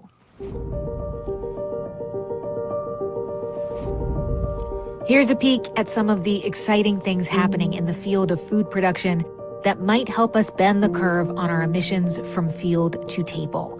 One idea, technologists are using animal meat cells to grow real beef, chicken, and duck meat in labs. So we take these cells and put them in a cultivator that provides a safe and nurturing and warm environment for the cells to grow into chicken meat. Once we grow this meat for about 2 weeks, we are ready to harvest it and shape it into the products that we love. This can be done with beef, salmon, duck, or any species that you can imagine. It's a kinder way to make meat, but it's also kinder to the environment. It is real animal tissue, it's real animal cells. The taste is phenomenal. It tastes just like chicken. It could be a long time before you order a lab-grown burger in a restaurant. But meanwhile, farms are using all kinds of AI sensors and robots to monitor their crops and cut down on resources. There's also a lot of talk about regenerative farming, using older, traditional techniques that till the land less, letting the soil restore itself and capture more carbon. I would define regenerative agriculture as farming with nature instead of farming against nature. So that would be practices like applying compost, planting cover crops, reducing tillage, managed grazing, planting perennials, basically anything that builds healthy soil. We'll also be introduced to more types of food that may be less familiar to us now. We will have to learn how to eat many more insects. When it comes to animals, we're normally eating about 10 species. There are about 2,000 edible insects, and we will have to learn how to incorporate that in our diet. We'll have to learn how to incorporate seaweeds in a massive way. We'll have to learn how to cultivate many crops in our cities vertically, so we can use less land, less water, less energy. Vertical farming is no longer some fluffy, futuristic concept, but it's already here, as we speak today, to change our lives and our planet for the better. We don't use any pesticides. We can recycle most of the water that we use. We don't even need arable land. In fact, one of our farms used to be a Budweiser factory. It will take all of these methods, from the most high-tech to the lowest cost, to revolutionize farming. As we've heard, we'll also need a global shift to more plant-based diets and much less food waste. All of this combined can put less pressure on our planet and help us make more of what is available. We can eat within the environmental limits of the Earth, but we need to get going. This is just the beginning of this new chapter for food, but I hope we whet your appetite to learn more about the people working hard to make what we eat sustainable, nutritious, and tasty. You can see the full talks from all of our speakers and many more at TED.com. I'm Manoush Zomorodi. Thank you so much for watching. Bon appetit.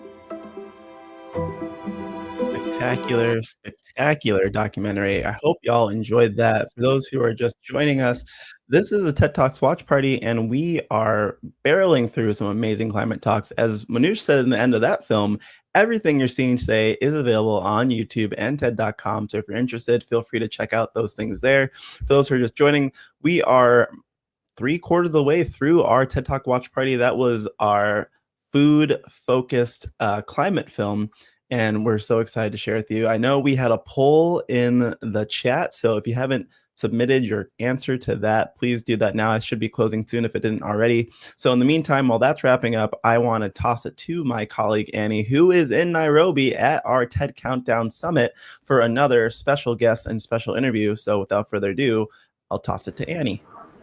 Hi, Ikey. Thank you so much. Hey, everyone. I am here with Yana Tavernier. She is the co-founder and executive director for Finax. She's also a TED Fellow, and she has been doing some amazing work in the art space, especially around coming up and working with artists from across the world about how do we create art that inspires hope in the climate crisis. So, Yana, thank you for being here. Thank you so much for having me, Annie. How has it been so far? Day one in Nairobi. Absolutely amazing, inspiring, and I can't wait for the rest. I know. So one thing that's really cool about what you've done here, along with many other countdown events, is this thing called TED Sprints, correct? So why don't you share what that is and what it is that you've seen come from these events?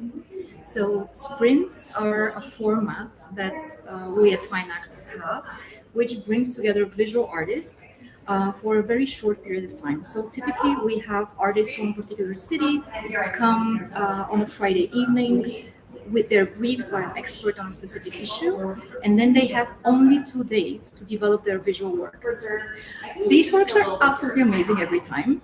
Then they're shown in pop-up exhibitions, but what I find the best and most exciting aspect of this process is that they're all uploaded then online to be used under an open license that allows not only free use but also adaptation by anyone in the world, be it a non-profit movement, individual activists, just like any kind of educators as well.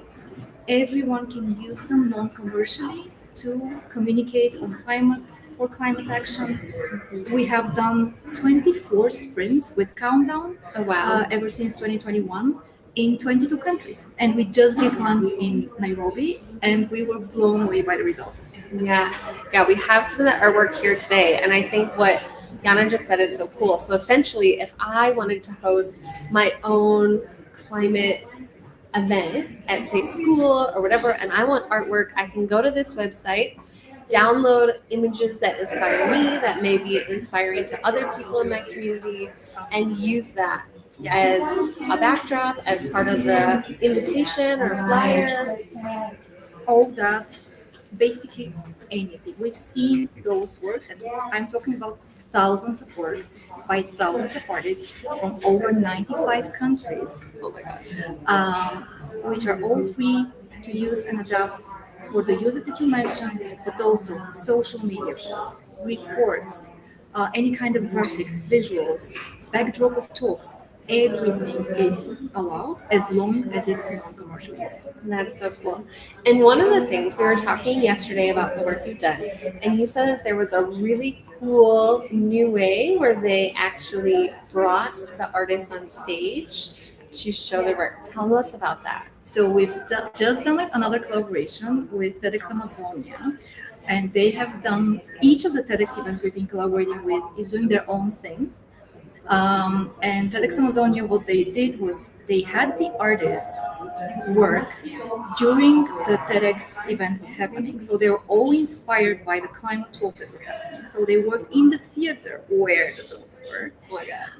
And then at the end of the event, each of the artists was invited on stage to show what they've been developing for these past 2 days and to give their artist statement. And it was incredible. And I just saw the printed works today, and I'm so proud of them. They're amazing. That's so cool. So I think I have two more questions for you. The first one, let's say I'm an artist. How do I get involved? Where do I learn how to be part of what you're doing? And go ahead. No, you stop there. So if you're an artist that is passionate about climate, we have and also if you want to be using these works that we have been talking about, go to artistsforclimate.org. This is the website. This is where the climate collection lives. If you're an artist that is passionate about, apart from climate issues, also human rights issues, social issues, go to thegreat.co, which is again this is the largest actually platform for free social impact illustrations on any kind of topic. And you're free to contact us there, or you're free to upload your own work to be shared under an open license. So yeah. That is so cool.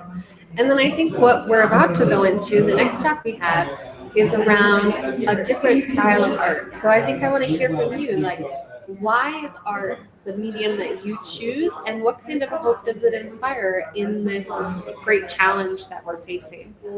My background is in investigative journalism and human rights advocacy. And at a certain point, I realized I'm doing many things wrong. I started looking into the science of what makes people care, meaning insights from cognitive science, neuroscience, behavioral science as to what engages people emotionally with an issue and what compels them to act. And these insights tell us that opinions change not through more and more information, but through empathy-inducing experiences. Visual language works way better than dry facts and abstract concepts.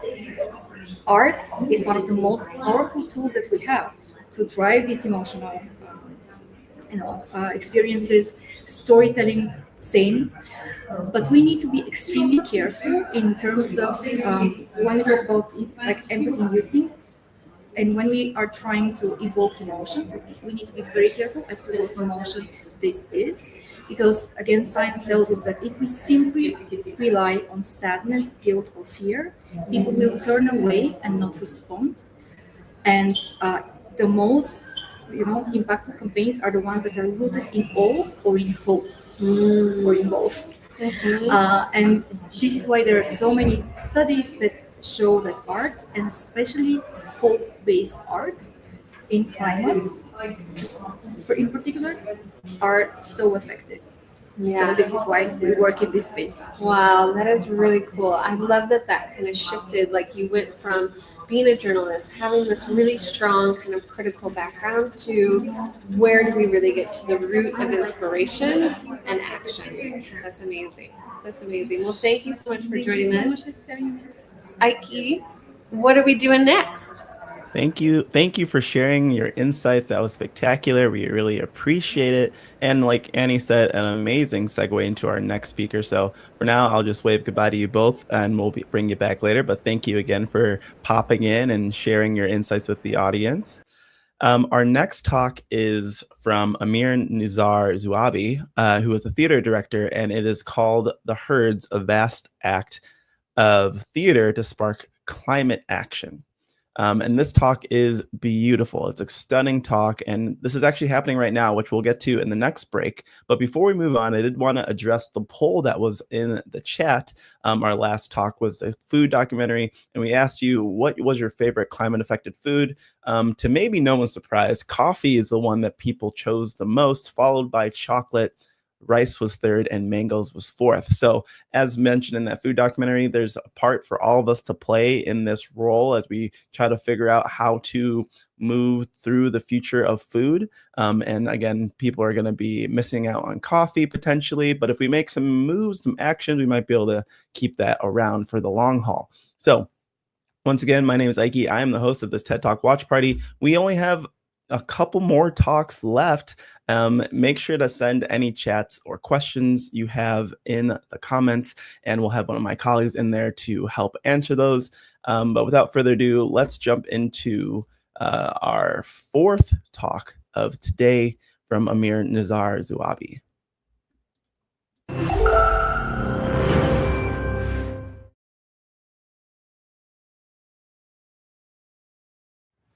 2 years ago, I was standing in the ancient city center of Gaziantep, on the border of Syria and Turkey. We were about to start an incredible journey that would lead us through Turkey, across the sea to Greece, through Europe, and finally to the UK. This 5,000-mile journey across 8 countries was led by a child, a 10-year-old, vulnerable, unaccompanied refugee. She was called Little Amal, and she was vulnerable, but also powerful and determined. Oh, and this is the moment I can tell you that Little Amal is a 13-foot puppet. In her first walk, Amal walked across 65 cities and was met by more than 1 million people on the streets, whilst millions more followed her online.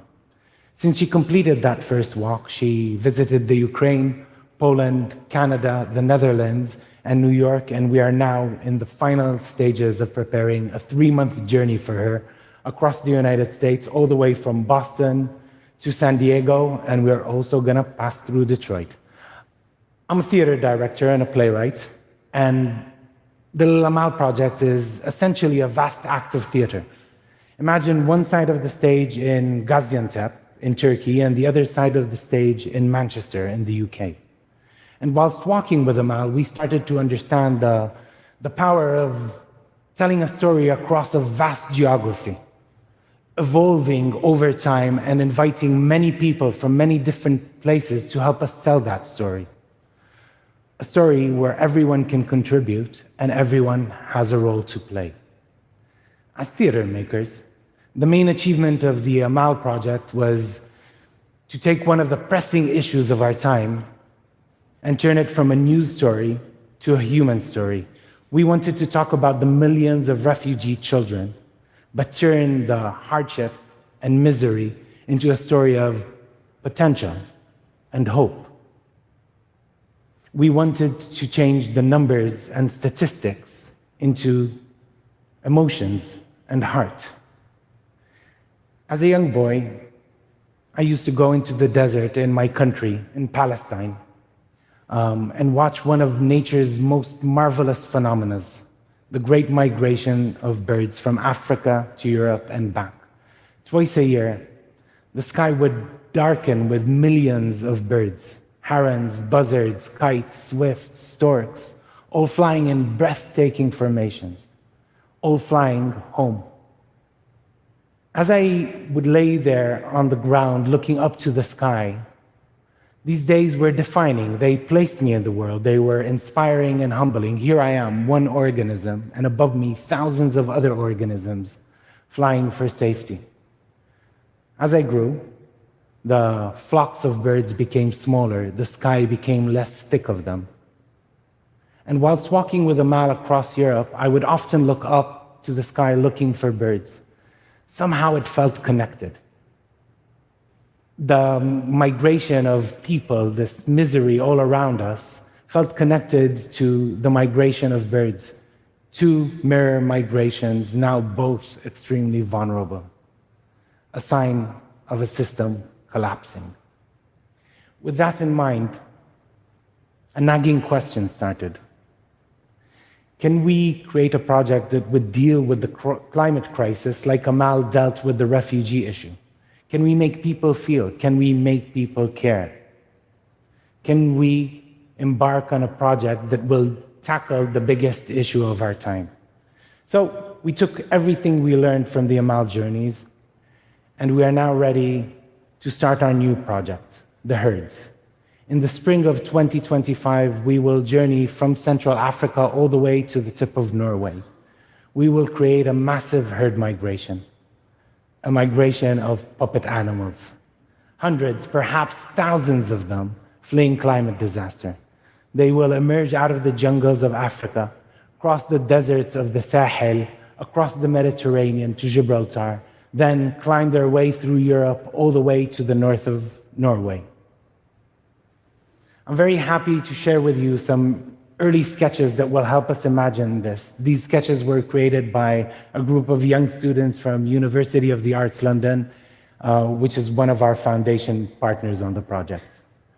Evolving, changing, constantly growing as it moves, the herds will be joined by new species, native to each country they encounter. They will be an alarm bell, impossible to ignore, a wake-up call urging us to change our ways. Animals are the early warning system of nature. Birds flocking before volcanic eruptions, herds fleeing before earthquakes.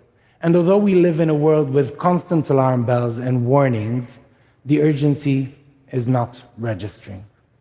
We want to disturb this indifference. The herds will happen to us, around us, on top of us, crashing through our metropolis cities, where the effects of the climate change are still largely ignored. And they will do that in order to remind us that underneath the layers of asphalt and concrete and vanity, there is nature, and it is wild, vivacious, and uncontrollable. We will work with leading arts institutions and invite them to create their own unique artistic response to the herds taking over the streets. We will work with top artists in Africa and Europe to create unforgettable moments of dystopian calamity. The herds will happen in our immediate surroundings, in our familiar. This is important. It needs to happen to us, not to someone else somewhere far away. It needs to happen where we feel safe so we understand that we are not safe. We imagine that the herds will be a story of humanity losing control, a story of the wildness of nature overwhelming civilization, but also the story of what is left behind, what remains when the dust from the stampede settles. What are the lessons we have learned? So much of the climate debate is happening above the heads of ordinary people. We are given data, we're slammed by scientific explanations, we're given dire prophecies, but we're never given an emotional sensory experience. We're never made to feel that this is ours. We're never given an experience, and it's always cerebral. We want to challenge that. As storytellers, we know that people are moved to action because they care, and nothing breaks the walls of indifference more than beauty. The minute you add beauty into the equation, it becomes personal, it becomes yours, it becomes something worth fighting for. That's why we are working with an amazing team of puppeteers and designers from South Africa. They will create beautiful animals, because although the herds need to be powerful and devastating, they also need to be beautiful. They will create dozens of species out of recyclable, reusable, and easily sourced materials. And our puppeteers are some of the best in the world. And they will evoke animals that are ferocious, tired, frightened, but also elegant and proud. And our call to action to artists and audiences everywhere is come and join us. Every school, every university, every city can help us shape this story. And our call to climate organizations everywhere is use us to spread this message. Together we can create a movement that demands change. And I know, we're just water dripping on a stone. But it's crucial to continue dripping, because slowly and over time, water shapes the stone. And when lions and gazelles, when zebras and hyenas, when wolves and deer are running together, predator and prey running alongside one another, and they're running away from us. They're running away from a disaster that we have created. Who are we in that story? What does it say about us? Because, like with all great stories, this story is really about us. Thank you. An absolutely beautiful talk. And one thing about that talk is that was filmed in 2023. It's now, as everyone knows, 2025, and the herds is actually happening right now. So we actually got some amazing footage from the herds in action. They'll be making their journey over the next few months. So we wanted to give y'all a sneak peek of what that looks like, what's actually happening with this little interstitial. So I'll let the art speak for itself, and I'll play that right now, and then we'll come back with some more information from myself and the team. So here we go.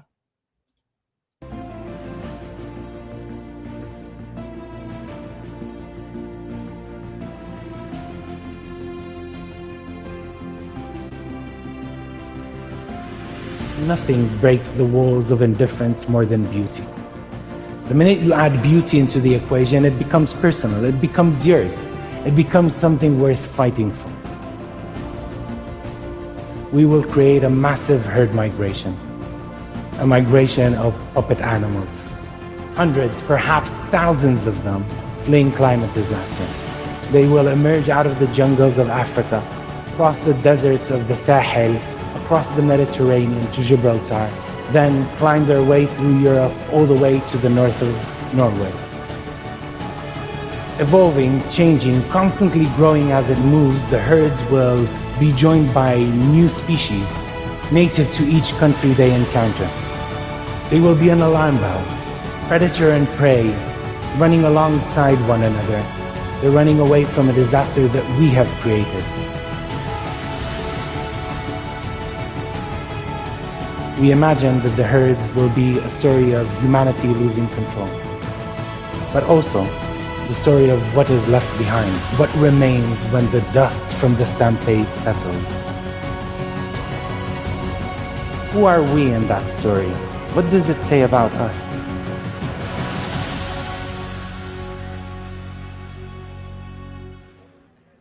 Absolutely stunning. I wish I could have been there to walk with the animals. It's so beautiful and amazing and fantastic. So I want to bring back Annie and Golnaz to the show for kind of a closing out. You all have to go soon, but I'd love to hear some more things about what you have going on and maybe a cue up to our next and final talk. Yeah. Well, I think one, absolutely, Nazar's talk is incredible, and what he's doing. I mean, we were just watching the footage. It's absolutely stunning and tragic and empowering all in one. So throughout his journey across as they continue up, you can find updates on our Instagram page at TED Countdown. So we've been partnering with them, doing some fun collabs. So that's great. I think also, we're here in Kenya for at least another couple days. So we'll have about 2 more days here at the summit, and Golnaz and I are excited because we're also going to be kind of exploring some more local solutions. We'll be visiting a tea farm to learn about sustainability efforts. We'll be meeting with some wildlife and nature conservationists and kind of learning what's happening on the ground. So just really deepening our understanding and knowledge of how how Kenya's kind of leading and being at the forefront of all of these conservation efforts, and what is it that we can be understanding about animals, about plants, about flora and fauna, and everything around. So we're really excited to dive deeper into what's happening here and just having a better understanding of how it's going to impact us on a global level. So we're really excited. We're excited for the rest of the talks. We're excited to be filming some unique and special social series, so stay tuned for that. And what else would you say, Gomez? I would say, really just going back to the global aspect, we have a global audience tuning in with us, and we have a group of people from across the globe here, not only leaders from Kenya and across Africa, but all over the world who are working on these solutions. And I think one of my big takeaways from the talks that we've seen so far is really the power of local and community-led solutions, right? Grassroots action. So I just think in closing, I hope that everyone tuning in is thinking about where they're seeing local action in their own communities and ways that you can step in. And that's actually why our final talk is one of my favorites. So it's by Dr. Ayanna Elizabeth Johnson, and it's really talking about how do we empower each other and how do we empower ourselves and really find the space where we can take action in our own lives and our own communities. So I hope you enjoy it as much as I do. And Ikey, I will leave it to you. Thank you so much. Thank you for sharing, and thank you for being here. I know y'all are super busy, so I think it's really awesome that you're able to spend some time with, like you said, our global community here that's watching on YouTube. And I agree, this is one of my favorite talks too. Ayanna Elizabeth Johnson is a spectacular beacon of hope, and this talk, I think, will hopefully be really helpful for people for figuring out what it is they can do and finding out how they can sustain their climate action for the long term. Before we jump into it, though, I will say that we have a poll coming in the chat about how you will tackle climate change this week. We'll keep an eye out for that. I'll talk about the results at the end. But because my friends here are leaving, I did want to say thank you again, and I hope you have an amazing time in Kenya. Thank you, Ikey. Thanks for having us join you. It was such a pleasure. Yeah, thanks so much, Ikey. And just to everyone watching, remember, no matter who you are, what you do, where you live, this is not too big for you. So enjoy. A spectacular sign-off message. So without further ado, Dr. Ayanna Elizabeth Johnson with the final talk of the day. People often ask me what they can do to help address the climate crisis. But what they usually mean is what's one quick, easy, simple thing they can do. Well, that particular ship has sailed. The climate challenge is gargantuan, thanks largely to fossil fuel executives and the PR firms and politicians doing their bidding. We need to eliminate greenhouse gas emissions from electricity, transportation, agriculture, industry, and buildings. We need to protect and restore ecosystems. We need to change society, policy, economy, and culture. This is about transformation, and the stakes for humanity are greater than my heart and mind can fully fathom. So I find the best way to cope with this is to avoid dwelling on the terrifying scientific projections and instead pivot quickly to solutions. Now, the climate movement and the media all too often ask each of us to do the same things, to vote, protest, donate, spread the word, lower our carbon footprint. That term, by the way, carbon footprint, was popularized by fossil fuel corporations in an attempt to put the blame on us as individuals. But yes, it is good to do those things. I do those things. However, all too rarely are we asked to contribute our special talents, our superpowers to climate solutions. And what a failing, for that would actually enable the radical changes we need. So, where do we each begin? Here's my best answer. A Venn diagram. The first circle is, what are you good at? What are your areas of expertise? What can you bring to the table? Think about your skills, resources, and networks. The second circle is, what is the work that needs doing? Are there particular climate and justice solutions that you're keen on? Think about systems level changes, things that can replicate or scale, things like composting initiatives, insulating buildings, restoring wetlands, getting climate candidates elected, and electrifying everything. There are heaps of options. The third circle is what brings you joy or satisfaction. There is so much work to be done. Please do not choose something that makes you miserable. This is the long haul, so it's critical to avoid burnout. Choose things that enliven you. The goal is to be at the heart of this Venn diagram for as many minutes of your life as you can. If you're familiar with the Japanese concept of ikigai for finding your purpose, you can consider this a simplified, climate-focused version of that. Taking this approach will enable way more progress on climate solutions than if we each obsess about our individual footprints. For example, 9 months after being inspired when I took him to his first climate protest, Boris Kentov, a financial tech executive, launched a climate impact investing fund. And honestly, I don't care if Boris never goes to another protest again. Sarah Stillman, a journalist who covers systemic injustices in immigration and workers' rights, has started including a deep and nuanced climate context for these issues in her reporting. And my own mother, a retired English teacher, became a small but mighty part of getting fracking banned in New York State, and is now mothering chickens and converting her lawn into a model for small-scale regenerative farming. I call these climate action Venn diagrams, and having now seen many of them, endearing crayon versions by children, delightfully detailed versions by adults, this is one of my favorites. I have a few additional parameters to offer before you draw your own.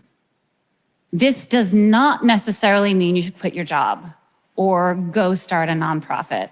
Quite possibly, you are most powerful in your existing roles where you already have specialized knowledge and robust networks.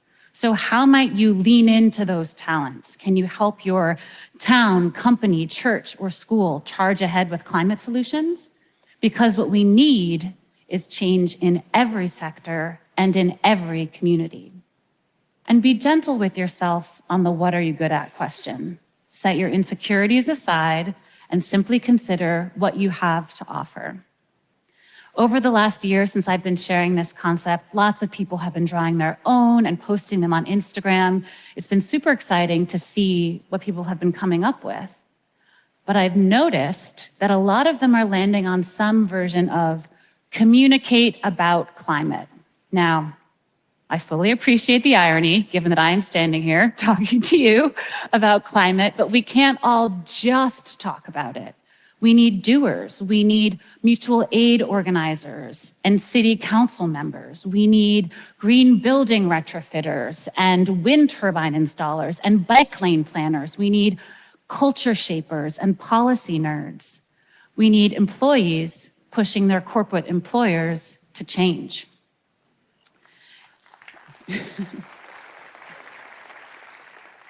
Here's where I will offer what I consider to be the sexiest word in the English language: implementation.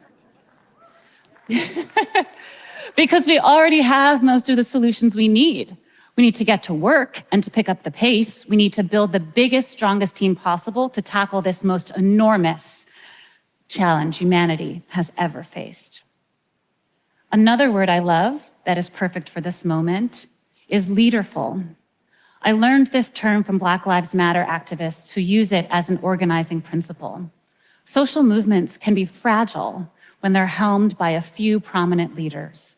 We need many leaders to accelerate this transformation from a fossil-fueled economy to a regenerative one. Maybe you are one of those leaders, or maybe you don't want to be out front. That is more than okay. This is not about being a hero or an influencer. This is about being useful and advancing solutions. Contribute to an existing effort, make it possible, build the website, raise the funds, plan the events, recruit the talent. The question should not merely be, what can I do to help address the climate crisis, but what can we do together, join something? And if you need a bit of inspiration, here is a list of some climate solutions to consider. So what will you do? Or how will you step it up? Actually draw this out. What are you good at? What is the work that needs doing? And what brings you joy? Also, try to avoid diagramming your way to what you're already doing. Think about this expansively. Start with a blank slate and consider how you can make your best impact. Remember, this is about action. I've emphasized the importance of everyone contributing to climate solutions. So before I close, I want to mention one of the major barriers to participation: inequality. Perhaps you know that around the world, it's people of color who are most heavily impacted by the effects of climate change, whether that's air pollution, hurricanes, droughts, or floods. But you may not know that it is also people of color who are most concerned about climate and most likely to want to be a part of the solutions. In the US, where we have robust data on this, 49% of white Americans are concerned about climate, compared to 57% of Black Americans and 69% of Latinx Americans. Imagine the huge and additional contributions these folks could make if unburdened from the dangerous distraction that is racism. And goodness, do we need all of that ingenuity and leadership. In other words, help us help you. Help us all save the planet.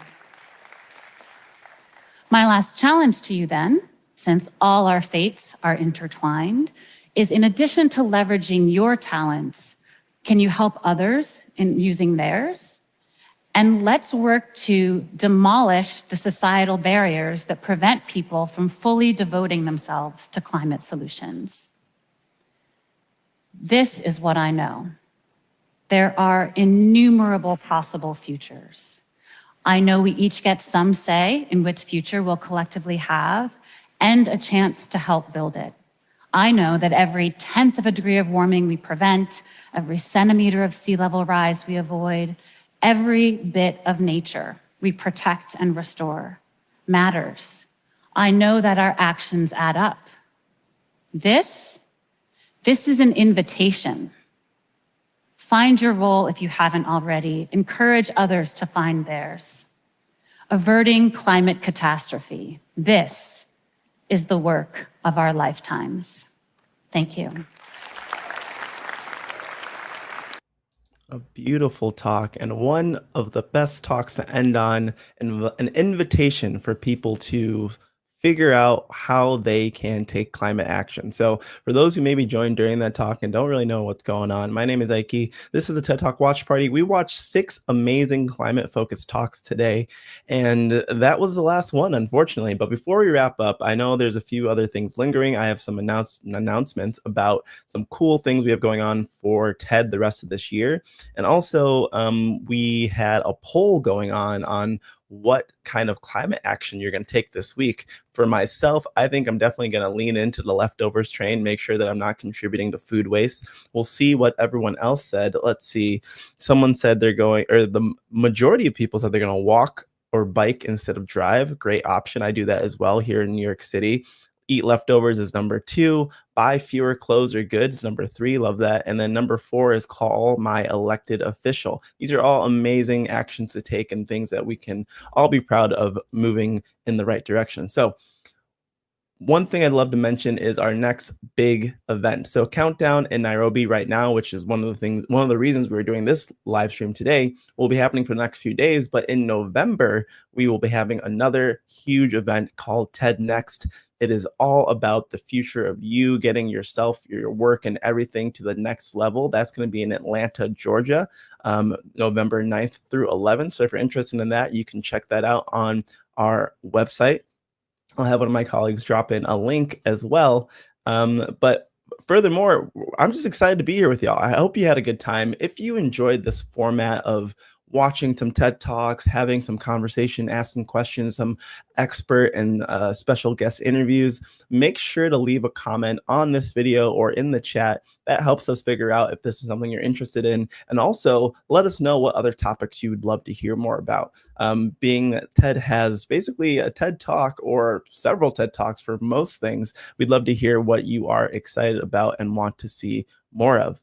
But without further ado, that's it for me. I'm so excited that we were able to do this. Thank you for joining us. Thank you for anyone that stuck it out the whole, it's been like 2 hours. It's been kind of a long and wonderful time, but it's been very, very excited. And I'm grateful to be able to hang out and watch some of these amazing TED Talks with you. But with all that being said, that's it for me. Be sure to leave a comment, like, subscribe, all that good stuff, and have a great rest of your day wherever you're tuning in from.